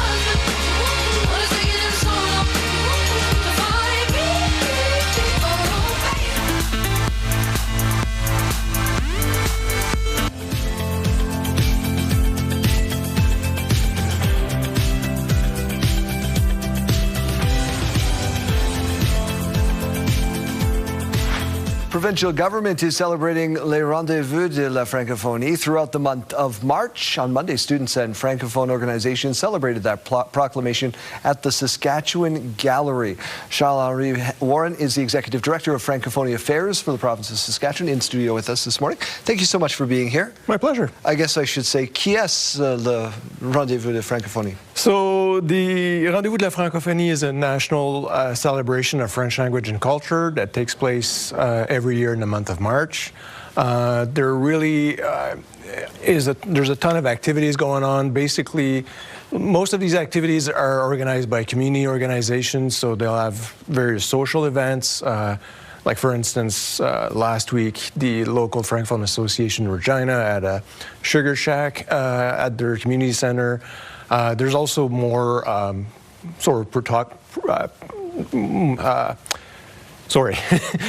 things like the celebration we had at the Legislative Assembly, where they're more about recognition. You have flag-raising events, so there's various types of ways to celebrate the French language and culture. During the month of March. Why is it so important here in Saskatchewan, where we don't think predominantly about the French language?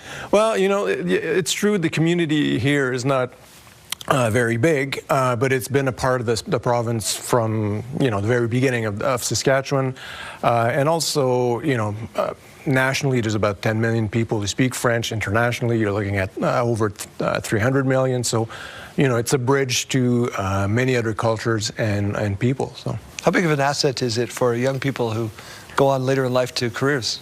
It can be a great asset. We, like at the event on Monday, we had a young woman who was a member of the national junior team in water polo, and she was explaining how it helped her communicate with some of her teammates, some other athletes from different countries. So obviously work-related, that can be an advantage. Travel, I mean, just the pleasure of learning new things. So it's, definitely an asset. Every year you got a theme. This year's theme is Activate Your Francophonie. Yep. What is it all about? Well, it's really about, for a language to be alive, it needs to be spoken. So, every time you speak French, you take part in an activity, you get involved in your community. That's, a way to activate your Francophonie and help the language thrive. So, if somebody wants more information on how to even if they're maybe like, I want to learn how to speak French, where do they go? So, in terms of information about the various activities for the rendezvous, rvf.ca is the national website. In terms of learning French and things like that, I think Google will direct you to some resources in the community. There's no shortage of that. So, Charles, thank you so much for spending a quick couple of minutes with us this morning, and enjoy the month of March. Thank you. Here's what's happening in our community. The Capel Cribbage Tournament happens March 21st at 9 a.m. at the Capel 50+ Club, 306-527-0106. A cribbage tournament's also happening March 21st at 2 p.m. at the Bollier Community Hall out in Bollier. Aquarium auction happening March 21st at 1:30 p.m. at the Northeast Community Center. That's 205 Hamilton Street. And an international dinner March 21st at 6 p.m.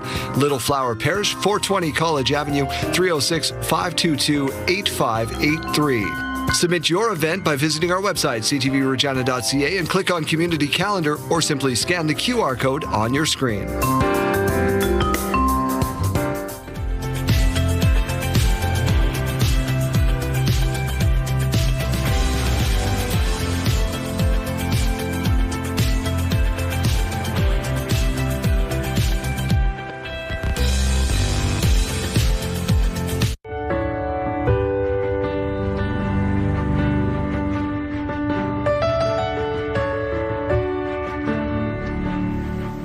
All right, let's check back in with Janelle Lippi. She's at the Moose Jaw Humane Society, learning about their capital campaign aiming to give adoptable animals a new safe space. Janelle? That's right, Jeremy. We've had a really fun morning out here in Moose Jaw. And of course, Jenna and Dana are both back with me. And sweet little Chico, look at that face. He is adoptable. So if you're interested, you can get that application in. Now, Dana, you've had an early start to the morning and a long day ahead of you. What is going on tonight with the Moose Jaw Humane Society? We are hosting a volunteer night. So if anybody would like to help, maybe you can't donate to the capital campaign, you can't come during daytime hours, whatever it is. Tonight at 7 o'clock, we're doing kind of a volunteer orientation night. So we're going to lay out all the different opportunities, from helping sort books and Sarcan, helping out at different events, maybe bartending at a wedding, to walking dogs and cuddling cats. Amazing. So that is tonight. You can attend and volunteer and be a part of this great initiative.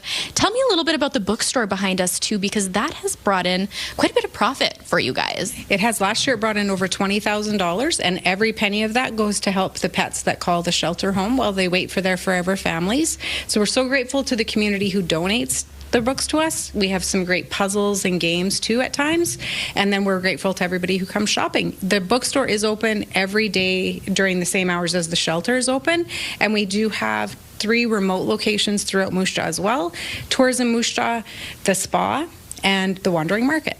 Awesome. So some great locations throughout Moose Jaw here if you are interested finding a new read and supporting these local animals. Now, before we wrap things up, Jenna, tell me once more, where can people go to learn a little bit more about the campaign fundraiser that's going on? Yeah, for sure. So we have on our social media pages, Instagram and Facebook, you can always hop on our website, call down to the shelter. There's always awesome girls here to help out. And then, or you can email me at builditwithus@mjhs.ca.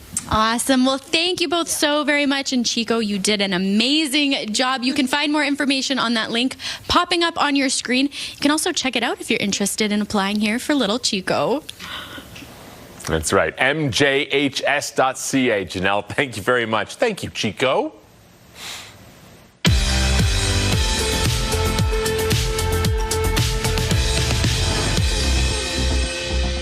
It's March 18th, and we have these milestones to share with you. We'll start off with a big happy birthday going out to Jasper, turning 12 years old today. We hope you have a great day. With love from your grandpa Gerard and your Grammy Janet. Turning 2 years old is Josiah. Happy birthday to you. This shout out coming from your dad, grandma, grandpa, aunties, and uncles. Have a wonderful day. Also celebrating is Brenda. Happy birthday to you. Lots of love from your family and friends who say they love you so much. Happy birthday wishes also going out to Katie for her 14th birthday. We hope you have a fabulous day. With love from your mom, dad, Sophia, and Calvin the cat. And finally, a big happy birthday going out to Alina for her 9th birthday today. We hope it's your best birthday yet. With love from your mom, dad, Bryce, grandma, grandpa, and Purdy. Milestones, brought to you by Harbor Landing Village, an award-winning senior care and living community in Regina. If you have a milestone coming up, send us an email to yourmorningsaskatchewan@ctv.ca or simply scan that QR code on your screen. Please send those in at least one day in advance. I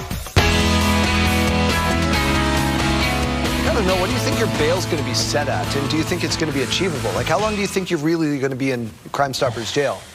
I think I'm going to live there. Yeah. I think that's just going to be my home moving forward. I'm a little worried about you. Yeah, I don't know. I'm going to bring some Popeye cigarettes for a trade and just kind of really lay into the prison life. If you can help me, though, with bail, all the details are up on our Facebook and Instagram account, too. Jail and bail happening tomorrow in support of Crime Stoppers. I have been arrested for eating like a toddler, or I should say I will be arrested tomorrow, and then we'll be at the Cornwall prison at 10 a.m. starting there.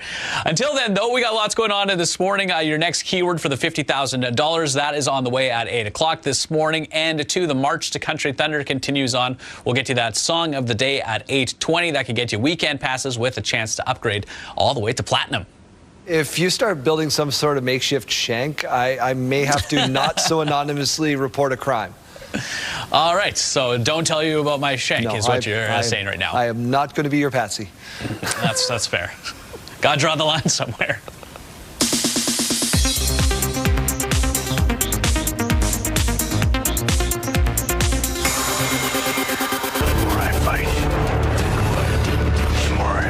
Fight back.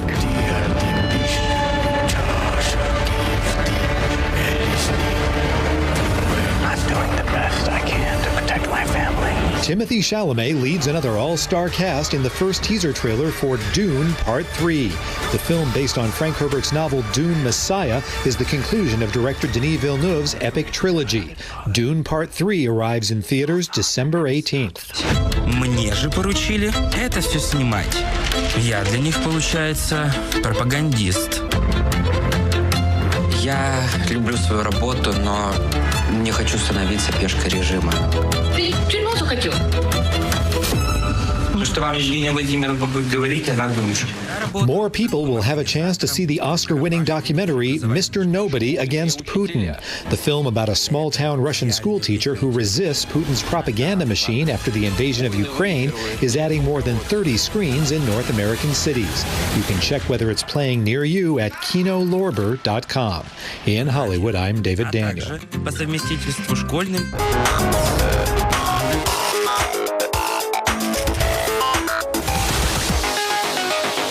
JD, what do you got for us? All right, teachers have a very tough job. We can all agree. And it's even tougher if they can't understand their students. Okay, this time if you get out, you have to sit out. Okay? Then after this, start Milestone. Now you can steal the bacon. All I heard was steal the bacon. That's what I heard. That's what I heard too. Mr. Arcangelo, phys ed teacher to kindergartners who are still learning how to speak clearly. Tries hard not to laugh. I like that. That's good. That's class right there. Not the easiest to comprehend all the time.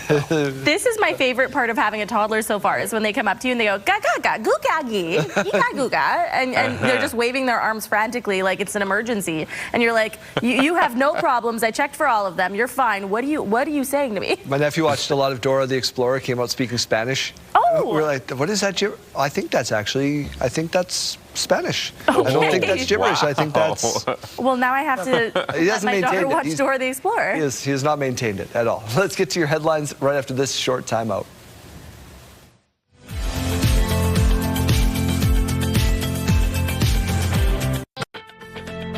It's Wednesday, March 18th. You're going to see measures that the government's taking to help Saskatchewan citizens. Province set to release the new budget today. We need to ensure that everything we do is the water is as safe as possible at all stages. We're learning more about the new features of the Buffalo Pound Water Treatment Plant's new facility. Fires it blocked. Rebound cleared up the center, and Ben Harvey's on a breakaway. Here comes the WHL Rookie of the Week. And a possible first-round playoff preview last night. Highlights from the Pats and Raiders. Stay with us, Saskatchewan. Your morning starts right now.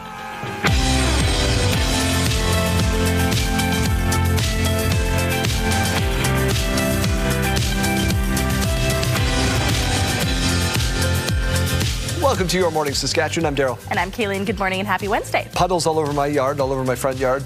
Yeah, my backyard is on a slant, so my whole garage right now is flooded. So that's fun. Both cities, Saskatoon and Regina, and I'm sure many others are probably telling people out there to clear storm drains today to let that water get out. And the melt will continue today. We'll find out just how hot it's going to be tomorrow, which is supposed to be the hottest day, after we talk about the budget here in Saskatchewan, because it is budget delivery day in the province. Says it's to protect Saskatchewan residents during economic uncertainty. That's what they're leaning into. Wayne Mantika reports. Finance Minister Jim Reiter will forego the long-standing tradition of wearing new shoes on Budget Day. Instead, he will shine up the pair that he wore last year and apply some shoe protector. It's in keeping with the theme of the new provincial budget. You're going to see measures that the government's taking to help Saskatchewan citizens through geopolitical stresses around the world. The budget will focus on two key areas. But the two kind of ones that everybody keeps coming back to, it's affordability issues and it's healthcare issues. So you're going to see that being the focus of the speech. Previously, the Premier predicted a deficit budget and now says it's to protect services. But it's very much an effort to protect Saskatchewan services. We've talked about healthcare services with our Patients First plan, and delivering and focusing on delivering the right care in the right place at the right time. The biggest budget variable could be oil revenue. The recent spike at the pumps will mean more money for the province, which the NDP feel should be returned to motorists. We're calling for a break when it comes to the PST applied to fuel in the province. This is something that the government can do to show people that they understand how hard they're struggling. The finance minister says he took the best advice possible in preparing his budget and believes the government is making the best call that it can. Wayne Mantika, CTV News, Regina. Well, the federal government is now outlining how it plans to reduce the size of the public service and save $60 billion. We can expect longer wait times and longer lineups at passport offices. We can expect longer times on hold when you're calling to get questions answered about your EI, about your parental benefits, about your income taxes. The budget outlined a plan to reduce the size of the federal public service by 28,000 jobs by 2029 and directed the departments to find 15% savings. You know that. So now more details are out. They will cut 1,500 full-time jobs at Employment and Social Development Canada, 1,200 more at Global Affairs, 837 at Environment and Climate Change Canada, and 665 jobs at Agriculture and Agri-Foods Canada. Many departments also planning to increase the use of AI, reduce programs, improve operational efficiency, and reduce management layers. Unions say that's going to be not great for you.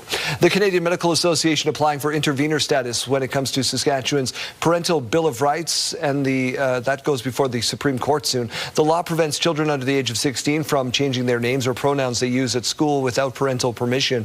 The CMA said the decision will have far-reaching impacts for future healthcare and rights-based advocacy, due in part to the provincial government using the notwithstanding clause to protect the law from any legal challenges. 4 other governments have intervened, as well as the federal government in this case, and applications from 8 other groups are in there as well.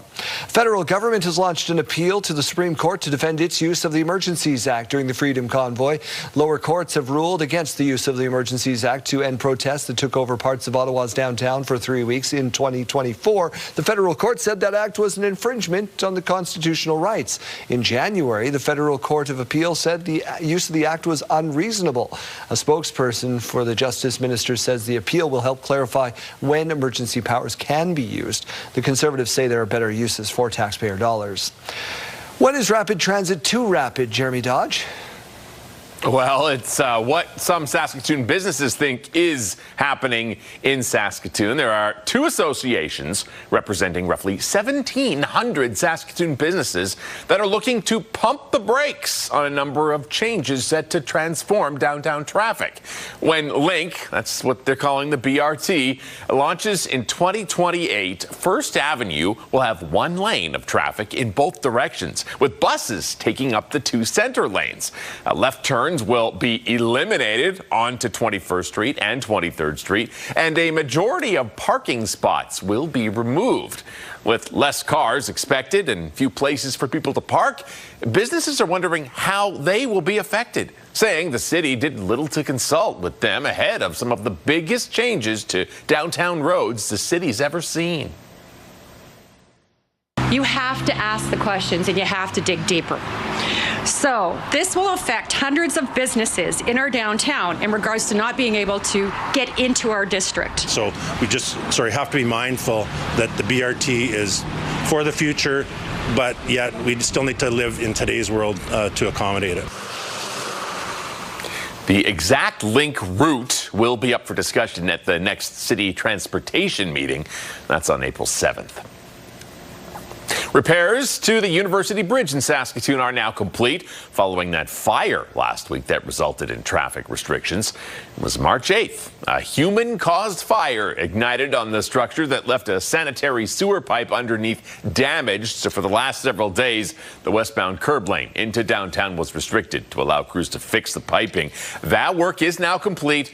Road restrictions have been removed. City says after rush hour yesterday, that same curb lane was briefly restricted so workers can remove a temporary bypass pipe that was on the north walkway. Traffic and walkway restrictions expected to be lifted as of this morning. All right, Daryl, some breaking news on the interest rate decision we've been waiting for. That's right. We've been waiting for the Bank of Canada to announce that it is going to hold its key interest rate at 2.25%. The rate was also held in January, but the economic landscape has changed dramatically with the outbreak of that conflict in the Middle East. Economists say the central bank faces choppy waters in setting monetary policy this year amid ongoing inflation risks. Today, announcing that in Iran this morning, they were announcing they killed the high commissioner, high-ranking Iranian official, as Iran responds to the killing of a top security official.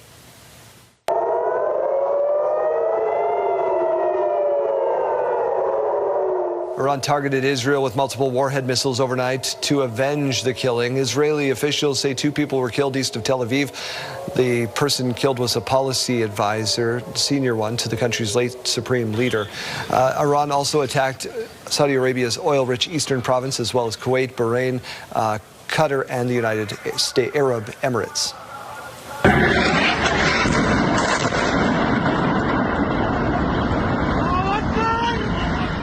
Israeli forces leveled a 10-story apartment building in Beirut about an hour after issuing an evacuation notice. Israel claimed the building was being used by an Iran-backed Hezbollah group. The No warnings were issued in advance of strikes on other buildings. Lebanese officials say at least 10 people were killed. The instability in the Middle East continues to have a roller coaster effect on the oil market. West Texas Intermediate crude is down nearly 2% this morning, trading at below $95 a barrel, as well as the price of gas at the pump. British Columbia is still the most expensive in Canada, selling at just under $1.88 a litre. Alberta has the cheapest gas at just under $1.58. Here in Saskatchewan, the average, the most common cost you'll see is $1.62 in Regina, $1.63 in Saskatoon. Alberta's growing potato industry is celebrating a win. The Canadian Food Inspection Agency has reached an agreement with Mexico to ship fresh potatoes there. Nicole Weisberg reports. This year marks 30 years for the Little Potato Company. The Edmonton-born business has grown exponentially in that time and may soon have another large market to venture into. This is a really good step in the right direction. Sanford Gleddy is referring to the newly announced agreement between the Canadian Food Inspection Agency and its Mexican counterpart to ship fresh potatoes to Mexico for the first time. Limited details have been released, but the Little Potato Company is already anticipating the work ahead. Making the connections within the marketplace, getting the right partners, all the usual things, trying to show how our product might be different or fit a different need in that market compared to what's already available. This PEI producer was part of the federal delegation that traveled to Mexico last fall to broker a deal. We are told it is similar to what the U.S. people have, and with the exception that we will be entering by water on the Gulf side as compared to the U.S. potatoes going in by land from the northern border. Ray Keenan says he expects it'll mainly be russet potatoes, a variety Mexico doesn't grow. This market's very premature. It's got a ways to go yet to get developed. Last year, Alberta was the largest potato producer in Canada, followed by Manitoba and Prince Edward Island. Still, with so many unknowns about the agreement, at this point, it is unclear how much Alberta producers will benefit. We will have a significant cost to get product to the Mexican market. For us, and I think for our country, the most important trading relationship we have is the United States. And that's not going to change. Nicole Weisberg, CTV News, Edmonton. Major water treatment plant serving Regina and Moose Jaw has been undergoing significant construction work over the past few years. Sierra D'Souza Butts takes us on a tour of the plant and its processes.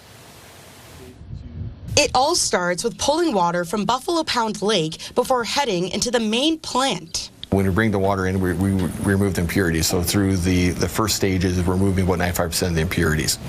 So that is what we call primary. That's one of the multiple steps taken at the Buffalo Pound Water Treatment Plant located between Moose Jaw and Regina. With the plant's new facility reaching the end of its construction, it has included a few additional filtration measures compared to the previous one. The new plant features a dissolved air flotation process, allowing impurities from lake water, known as sludge, to rise to the top, making them easier to remove. What that does is we add billions and billions of little micro bubbles, and they basically attach to all the impurities we want to get rid of in the water treatment process. Everything raises up to the top, and then we will remove that sludge material off the top.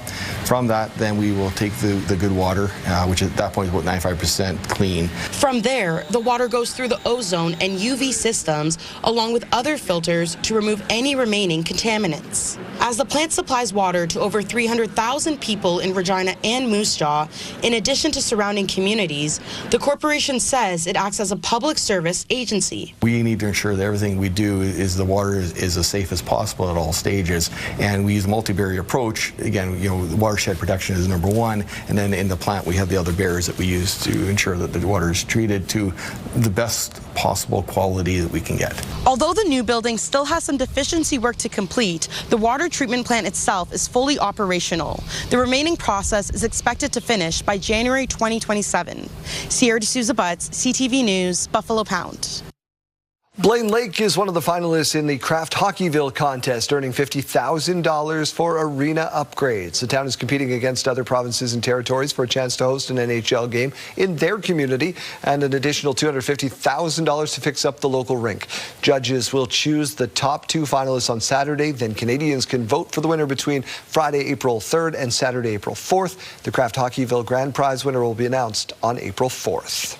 So we wish them the best of luck. Let's get over to the Weather Center where the melt is on. We're skating indoors. We're not skating at those outdoor rinks. Yeah, well, the melt is on, but we're also seeing a little bit more of that precipitation. Mainly, it's coming in the form of rain, and you can see that on the radar and satellite behind us. We got some late last night in the province, overnight and into early this morning, rather. It did come with mainly rain, but also some freezing rain and some flurries. So areas around Prince Albert, roads could be partially covered this morning. Be careful with that. This is current right now, so we've been slowly tracking this morning as that system has been moving off into Manitoba. Still just the tail end of that in areas around Yorkton this morning with that freezing rain still falling. Other than that, we're talking about another very small system moving in from Alberta, bringing some more rain later on this afternoon. A small chance that Saskatoon sees some of those showers. Again, areas between Saskatoon and Prince Albert also going to be seeing them as well. And then we're just talking about some more snow on the way up north overnight into tomorrow morning. Then we're also talking about Friday. Friday overnight, we start to see this system moving in with some rain and just a little bit of snow as well. A low chance, about 30%, that Regina could be seeing some of those showers on Friday. Today's wind gusts looking fairly calm in most places in the province other than far down south, especially that southwest corner of the province, even farther south than Swift Current. We're seeing most of those strong winds staying in Alberta and the United States. Just a little bit of that red creeping into Saskatchewan with gusts up to about 50 kilometers per hour. Temperatures today going to be really nice with that, especially down in that southwest corner. 15 degrees for Swift Current, 13 degrees for Moose Jaw, 11 degrees this afternoon for Weyburn, and 9 degrees for Estevan. 12 degrees expected for Regina. So again, most places in the south really going to be seeing that melt throughout the afternoon today. 2 degrees though for Yorkton, 3 degrees in Saskatoon, 6 for the Battlefords, and 1 degree expected for Prince Albert.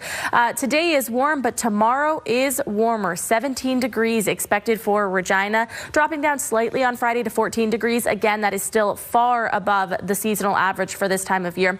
Dropping down on Saturday though, 0 degrees with some more flurries on the way. 3 degrees on Sunday, 6 by Monday, and 1 degree on Tuesday. In Saskatoon, 8 degrees tomorrow with that cloud cover, dropping down to 4 degrees on Friday with that wintry mix on the way, -2 on Saturday. Again, expecting a few of those flurries. 2 degrees on Sunday, 1 degree on Monday, and back down to those negatives on Tuesday, -4 with some flurries.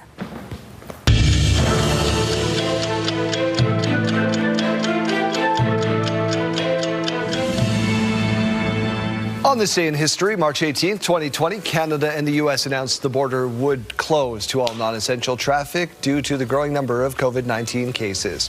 March 18th, 2020, BC and Saskatchewan declared states of emergency due to the pandemic. March 18th, 2020, Ottawa announced an economic support package for Canadians as the pandemic deepened.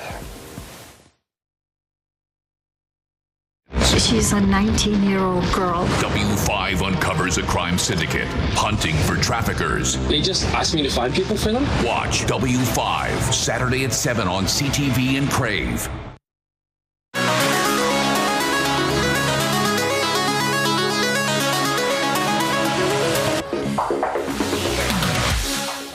In case you missed it, a waterfall was listed for sale in Oregon.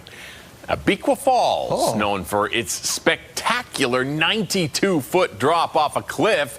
It's been privately owned for more than a century, but it's always been open to visits from the public. So when it was first put up for sale, the listing caused worry with Falls fans, but then lawmakers stepped in and approved the $2.1 million purchase. So the falls will stay open to any visitors willing to make the trek in. What a great backdrop. You can build a little house on the side. Yeah, imagine just being able to just go and sit by this every day. You'd never need a sound machine for your kids. Oh yeah, that's the sound. That's a great point. Right? Just open up the window just a little. Saving on your electric bill. There it is. All these positives. Let's talk awkward moments in our question of the day.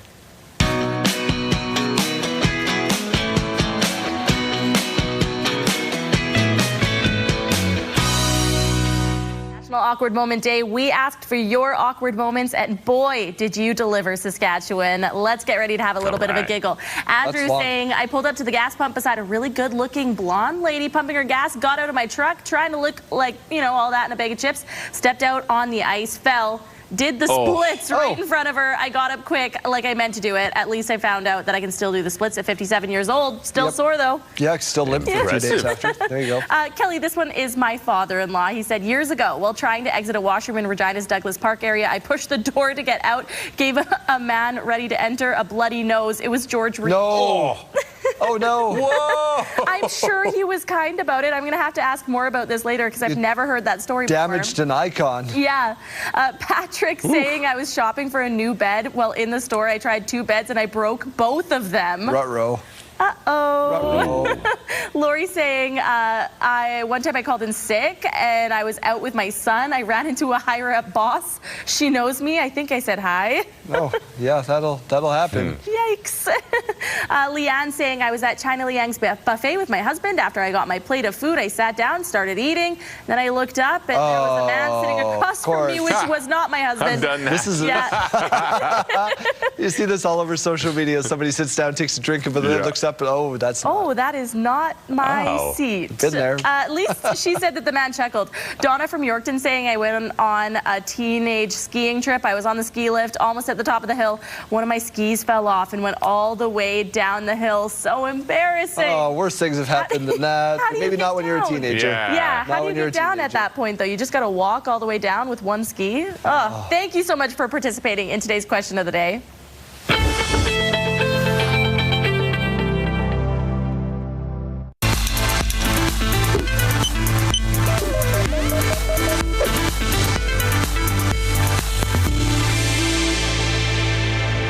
It can happen quickly. Accidental poisoning sent an estimated 67,000 U.S. children to the emergency room in 2023.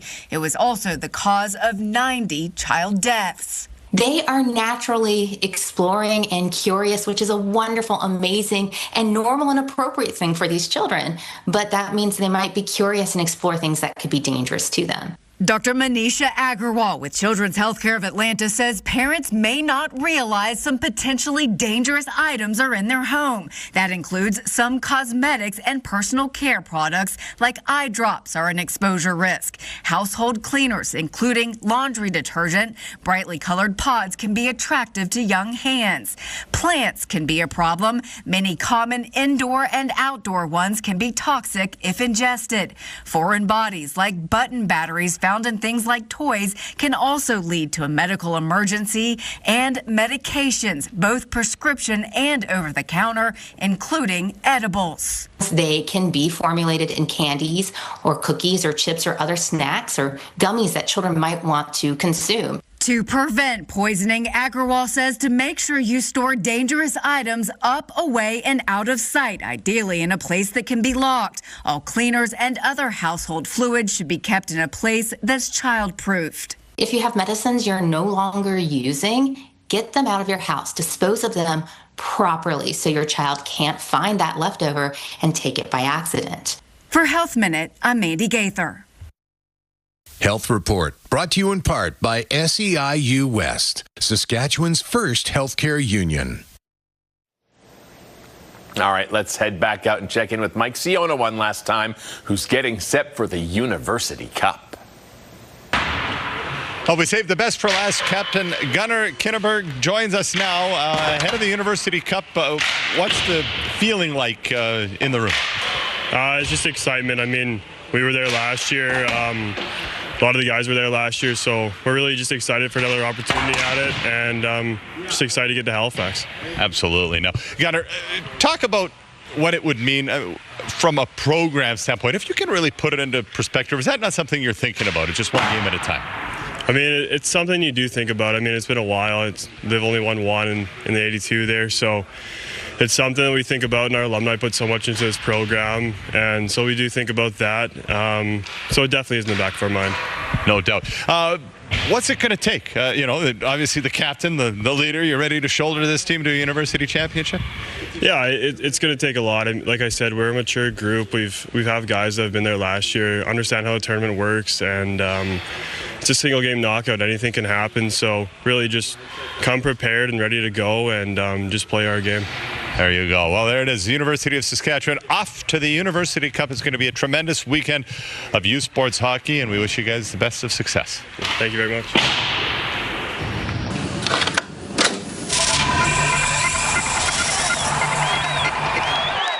Billy Desjardins probably didn't care someone accidentally spelt his name wrong in giant yellow 73-point font on a 13-inch power-hungry CRT TV set with a wood-style finish in 1983. And that's likely because he was too busy setting records. Before his coaching days of the NHL, Desjardins, from the small village of Climax, Saskatchewan, did big things for hockey in the province. You're looking at rare footage of his time with the University of Saskatchewan Huskies hockey team. And check out that cool logo. In 1983, he set a Canadian University playoff scoring record, getting 11 points in the final tournament. The Huskies would defeat the Concordia Stingers 6-2 in the championship game, with Desjardins setting up Randy Weeb for the 6th goal of the game for the U of S. Desjardins was named the most valuable player of the tournament, impressing Coach Dave King at the time. And he would eventually move on to a coaching career that included time with the Saskatoon Blades in 1997, 3 seasons in the NHL with the Vancouver Canucks, and 1 with the LA Kings. And if you want to check out more classic sports moments from the days of Wilco and wood-finish televisions, you can check them out on our website.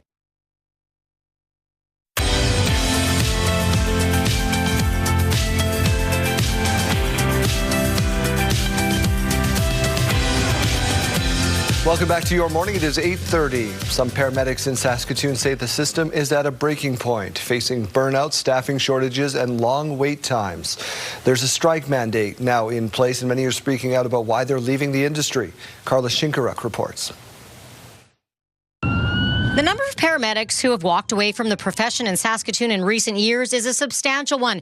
According to the Saskatoon Paramedic Association, nearly half of the people working as a paramedic in 2021 have since left the industry. Karen Babinski is one of those who left this past May. The job doesn't love you back, and while we're caring for our patients, we're not being cared for by the industry. After 12 years as a paramedic, she left long before she intended. It's not a sustainable career with the current industry model. Paramedics are preparing for more talks with their employer this April. After all members voted in favor of a strike vote, the Saskatoon Paramedic Association calls the situation unacceptable. That strike vote that we held was a pretty, it's damning evidence, of how our members are feeling. The average paramedic lasts about 3 years on the job. People are getting the answer of we have nobody to send, and there are people waiting 6, 7, 8 plus hours. And this isn't being, taken seriously. Among their concerns, more recovery time between calls. Right now, they get just 45 minutes even after responding to traumatic emergencies. Workers have been without a contract for 2 years while dealing with staff shortages, rising call volumes, and a lack of mental health supports. Medivie Health Services West, which runs paramedic services in Saskatoon, declined an on-camera interview due to ongoing negotiations, but said in a statement, "We remain focused on providing safe, reliable emergency medical services for the region we serve." Even in a strike situation, paramedics would still respond to emergency calls. Babinski, meanwhile, says it's all disheartening. As people that get into this industry because we care so much and we want to be of service to people, we feel personally that we're failing the public. The Paramedic Association hopes upcoming talks will be positive for the sake of employees and public safety. Carla Shinkaruk, CTV News, Saskatoon. The Saskatoon Public School Division says it's taking stronger safety precautions following the Evan Hardy arson attack. Laura Woodward on the changes. This is an anonymous reporting tool students can use to flag concerns like bullying, vandalism, self-harm, and gang activity. It's one of the ways the Saskatoon Public School Division is ramping up its safety protocols following the 2024 attack, where a teen girl poured gasoline on her classmate and set her on fire. Court heard she became obsessed with the victim and her best friend, contacting them through multiple phone numbers and social media accounts. The victim's family and the parents of her best friend, who cannot be identified under a publication ban, say they raised concerns with the school and police before the attack. The need for change is urgent. Until this government and the school division divide proper attention and resources to understanding the frequency and magnitude of the violence in our schools, events like this will continue. In the aftermath of the arson attack, Saskatoon Public Schools commissioned an independent review. It found gaps in threat assessment, discipline, and communication. In response, the division says it strengthened safety planning with clearer discipline expectations, more consistent documentation, and improved information sharing. Principals and vice principals have received additional training to better assess violent risks. And a new team has been created to support staff after traumatic incidents. At Evan Hardy, more counseling supports have been added for staff and students, and communication with families has increased. The province says it's working with school boards and the Saskatchewan Teachers Federation to help address violence in classrooms. The Saskatoon Police Service says officers are present in 104 schools across the city. Laura Woodward, CTV News, Saskatoon. City of Prince Albert selling 22 lots on the east end of town. The goal is to develop them into housing. Jasmine Peltier reports. In an area that typically sees only 2 or 3 residential lot sales per year, the City of Prince Albert expects a jump in development. On Monday night, City Council decided to proceed with the Saskatoon Company's offer on 22 lots in an upscale neighborhood. I'm moving 2 properties, 3 properties at a time, so this is great to see 22. However, I have a couple questions. Following a question period with City Administration, Council voted to approve the sale of 22 vacant lots on Hadley Road to Paul Luck Homes for the company to build single-family housing. Per this agreement, development on 5 of the lots is slated to begin this year. The offer says half the payment will be made on the lots when the development permit is issued, and the rest will be settled when the property is sold. Paul Luck Homes agreed to pay any outstanding balance by the end of May 2031. So there's a bit of a balance in here, and I'm putting some faith in the fact that we've done our homework, that this is a good builder. He's going to produce what he says he's going to do. Councillors voiced concern that this sale might take opportunities away from other companies and delay development in the area.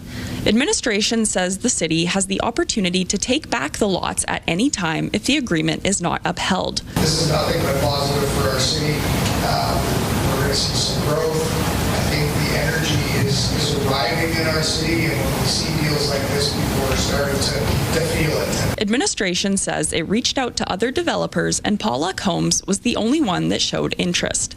CTV has reached out to Paul Luck Homes. Jasmine Peltier, CTV News, Prince Albert. The Prince Albert Raiders back on top in the WHL East. Fires it's blocked. Rebound cleared up to center, and Ben Harvey's on a breakaway. Here comes the WHL Rookie of the Week. Scores! Raiders scored 3 goals in the second for more in the third en route to an 8-4 win over the Regina Pats. Ben Harvey led the way with a pair of goals. Raiders now lead the Medicine Hat Tigers by 2 points for the race for first place. Pats in 7th, yet to clinch a playoff spot formally, but mathematically I think they've got it. For the first time ever, Venezuela, World Baseball Classic champions.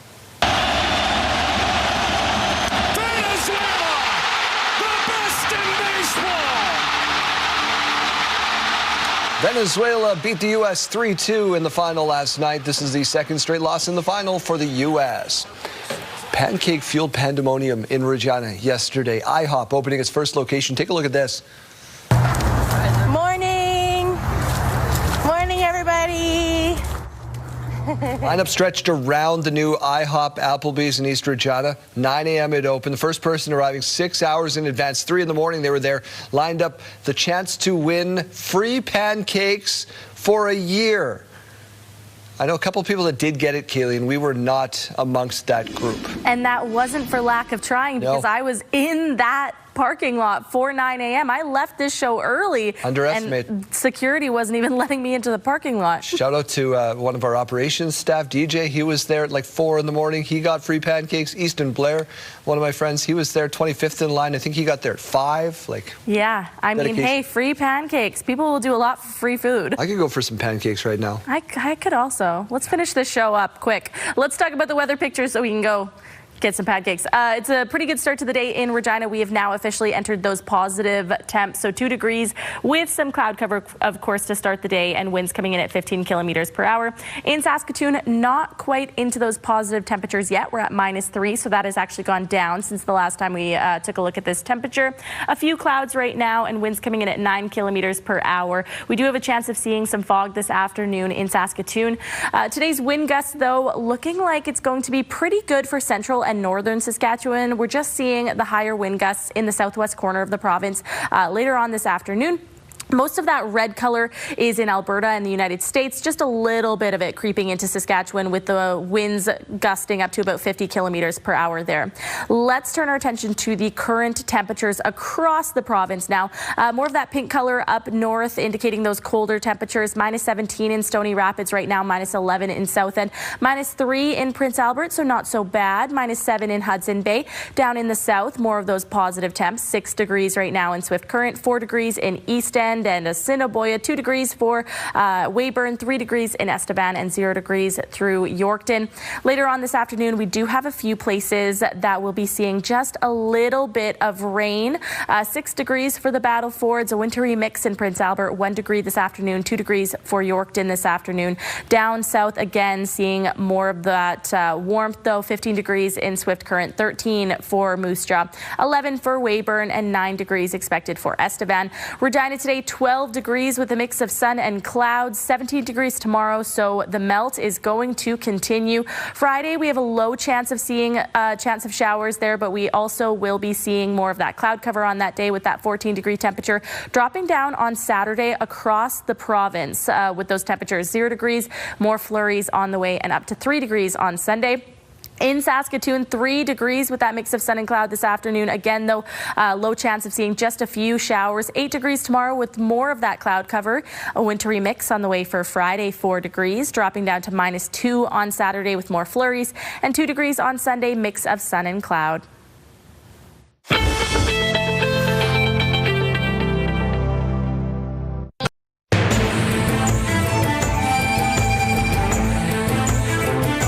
Greetings, everyone. Métis Nation Saskatchewan says it's nearing the finishing line on a new childcare centre in Saskatoon. As Stacey Hine tells us, the centre will help meet the need for childcare spaces while also connecting children with Métis culture. This new childcare centre is designed to be more than a place for children to spend the day. Métis Nation Saskatchewan says it will also help connect the next generation with Métis culture. So this is a licensed childcare centre which is going to support families in being able to go to work, being able to go to school, being able to do things that they need to do and not have to worry about their children being in not only a safe space but a culturally affirming space. The 90-space centre, located in Saskatoon's Kensington neighbourhood, was designed by local firm AODBT Architecture and Interior Design. It's just a beautiful building.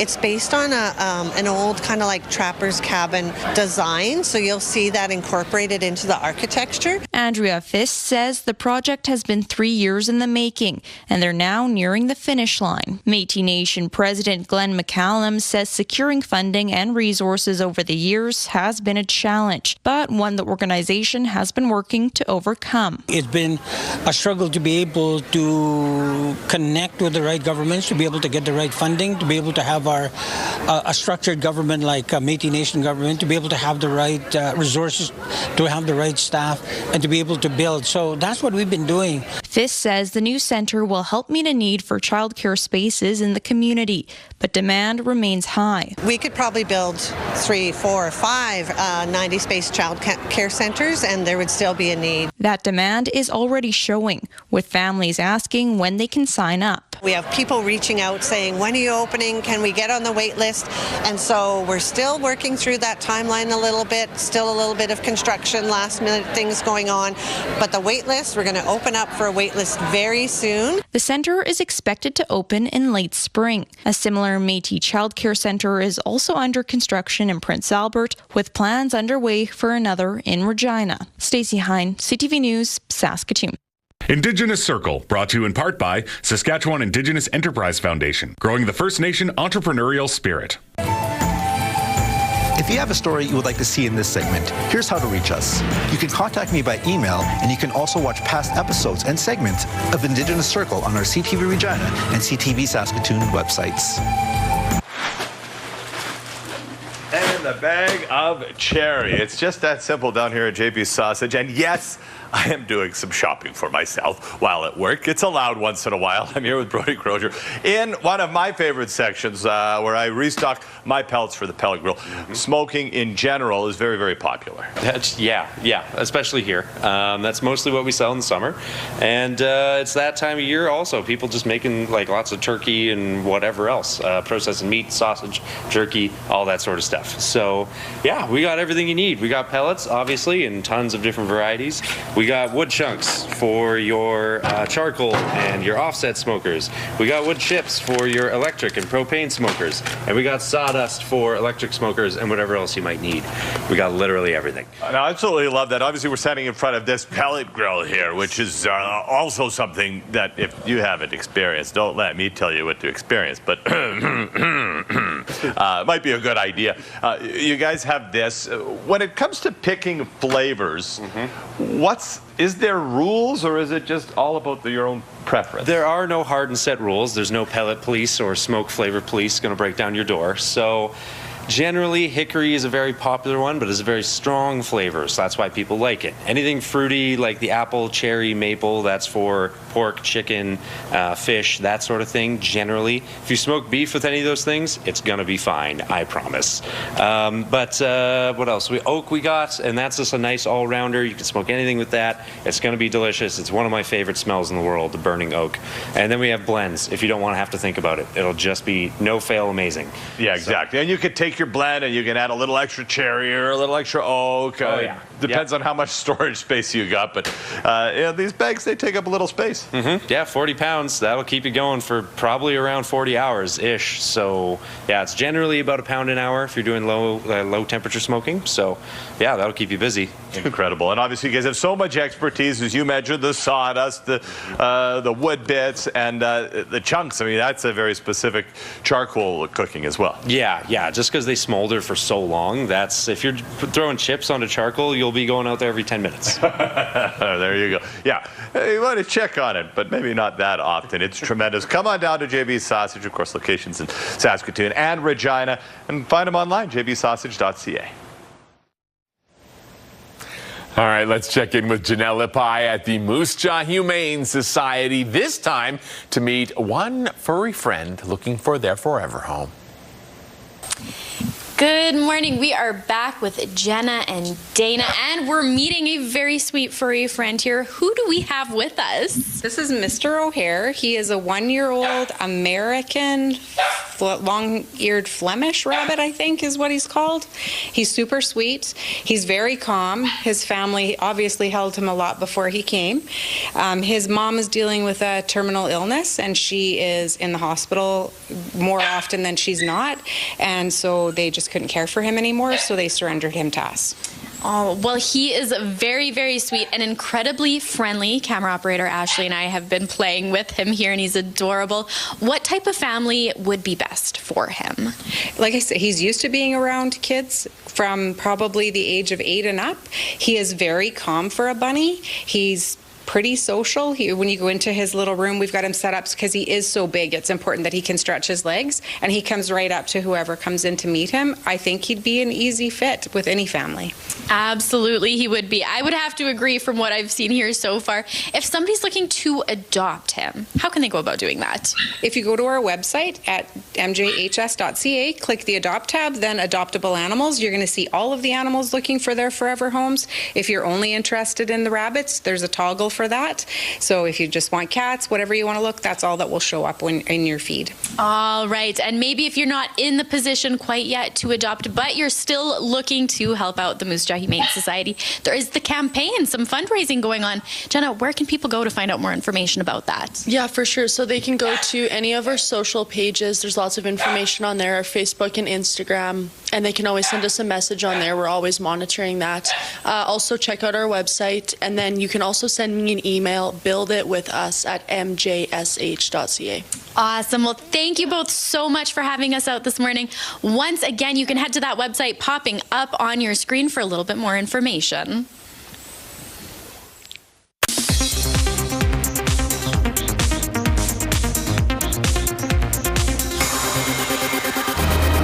I promise you, people are built to survive. For Hulu, paradise is not lost. The Sterling K. Brown drama about the aftermath of an extinction-level event has been renewed for a third season. Season 2, which features a guest stint from Shailene Woodley, is streaming on Hulu now. Disney is a parent company of Hulu and ABC News. How did Father do it? Your father never started a war.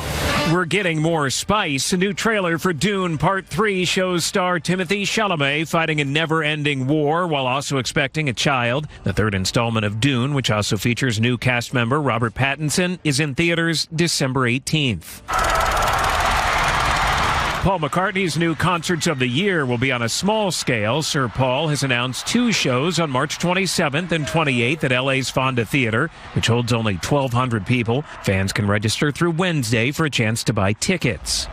And Maroon 5 singer Adam Levine turns 47 today. That's what's happening in Hollywood. I'm Alex Stone, ABC News.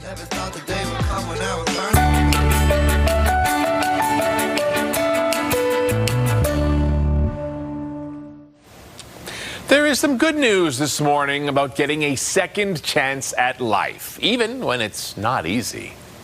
Hey guys, Coach Lou here, looking to get better every day. New Jersey baseball coach Lou DiChiero always swings for the fences. Looking to get better every day. That's how I start each video, and trying to teach these kids that, you're going to get bumps in the road and you just got to keep moving. His personal mantra, inspiring him through a lifelong baseball career. But then those words became his lifeline. There was a point where he just thought that this could be it, Coach Lou was diagnosed with heart failure 10 years ago. His condition getting worse since. Stay strong mentally. And then his doctor broke the news. He needed a heart transplant. He was put on the list at Newark Beth Israel Medical Center and waited for a miracle. That wait only lasted a single day. The next day, he says, "We got you a heart." And we were both in tears. And she said, "God must want you out there." All good. During his recovery, Coach Lou was motivated by one thing in particular, getting back to his players. What's the thing you're most excited you're able to do again? I am so excited about getting back to work, being around these kids. They're joys in my life. And the coach found out how much he was missed, too. How are you? The hospital organizing a special surprise with all of his teams. Doctors, athletes, friends, and family celebrating his recovery and his birthday. Tell me a little bit about that, what that moment was like to you and what was going through your mind. They saved my life. I mean, I'm sorry I'm getting emotional, but they've done so much for me. Administration, staff, doctors, and surgeons, they helped me through it. A second chance at life with the people who helped him get better every day. Battle through the tough times and stay strong mentally, and just keep moving forward and have nothing stop you. Coach is an inspiration to us all. Yeah, that's a great one. Let's get to our sidebar. We're okay. Go ahead.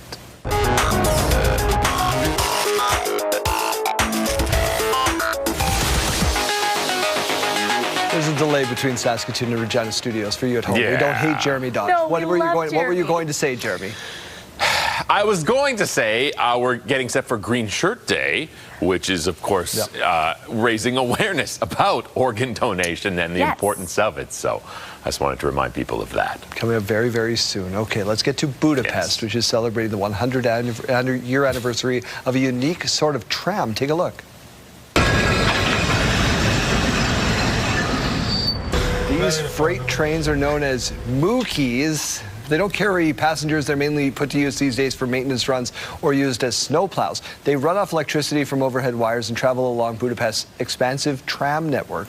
Super cool. They should put these back into use. I like this. City started off with a fleet of 40 back in 1926. They have 3 that are left active today.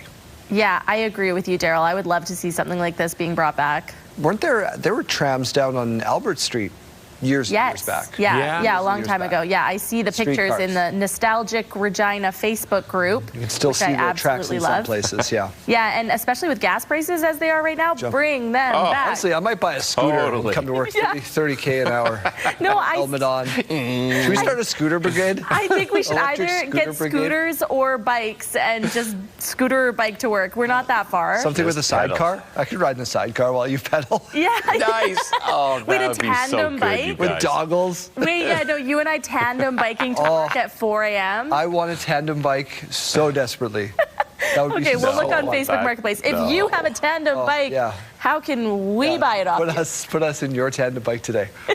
All right, preserving Ireland's heritage also comes with a spectacular view. Check it out. Several of Ireland's historic lighthouses have been converted into guest accommodations. Oh, what a hotel. Yeah, now guests can stay at certain lighthouses as part of a great Lighthouses of Ireland tourism network. As long as the weather is good, that'd be awesome. Yeah, this is a really cool one. There you go. Hope we lit up your life a little bit. Reminder, we don't hate Jeremy Dodge. We love him. We're back here tomorrow. All of us. I know this. Budget reaction first thing tomorrow.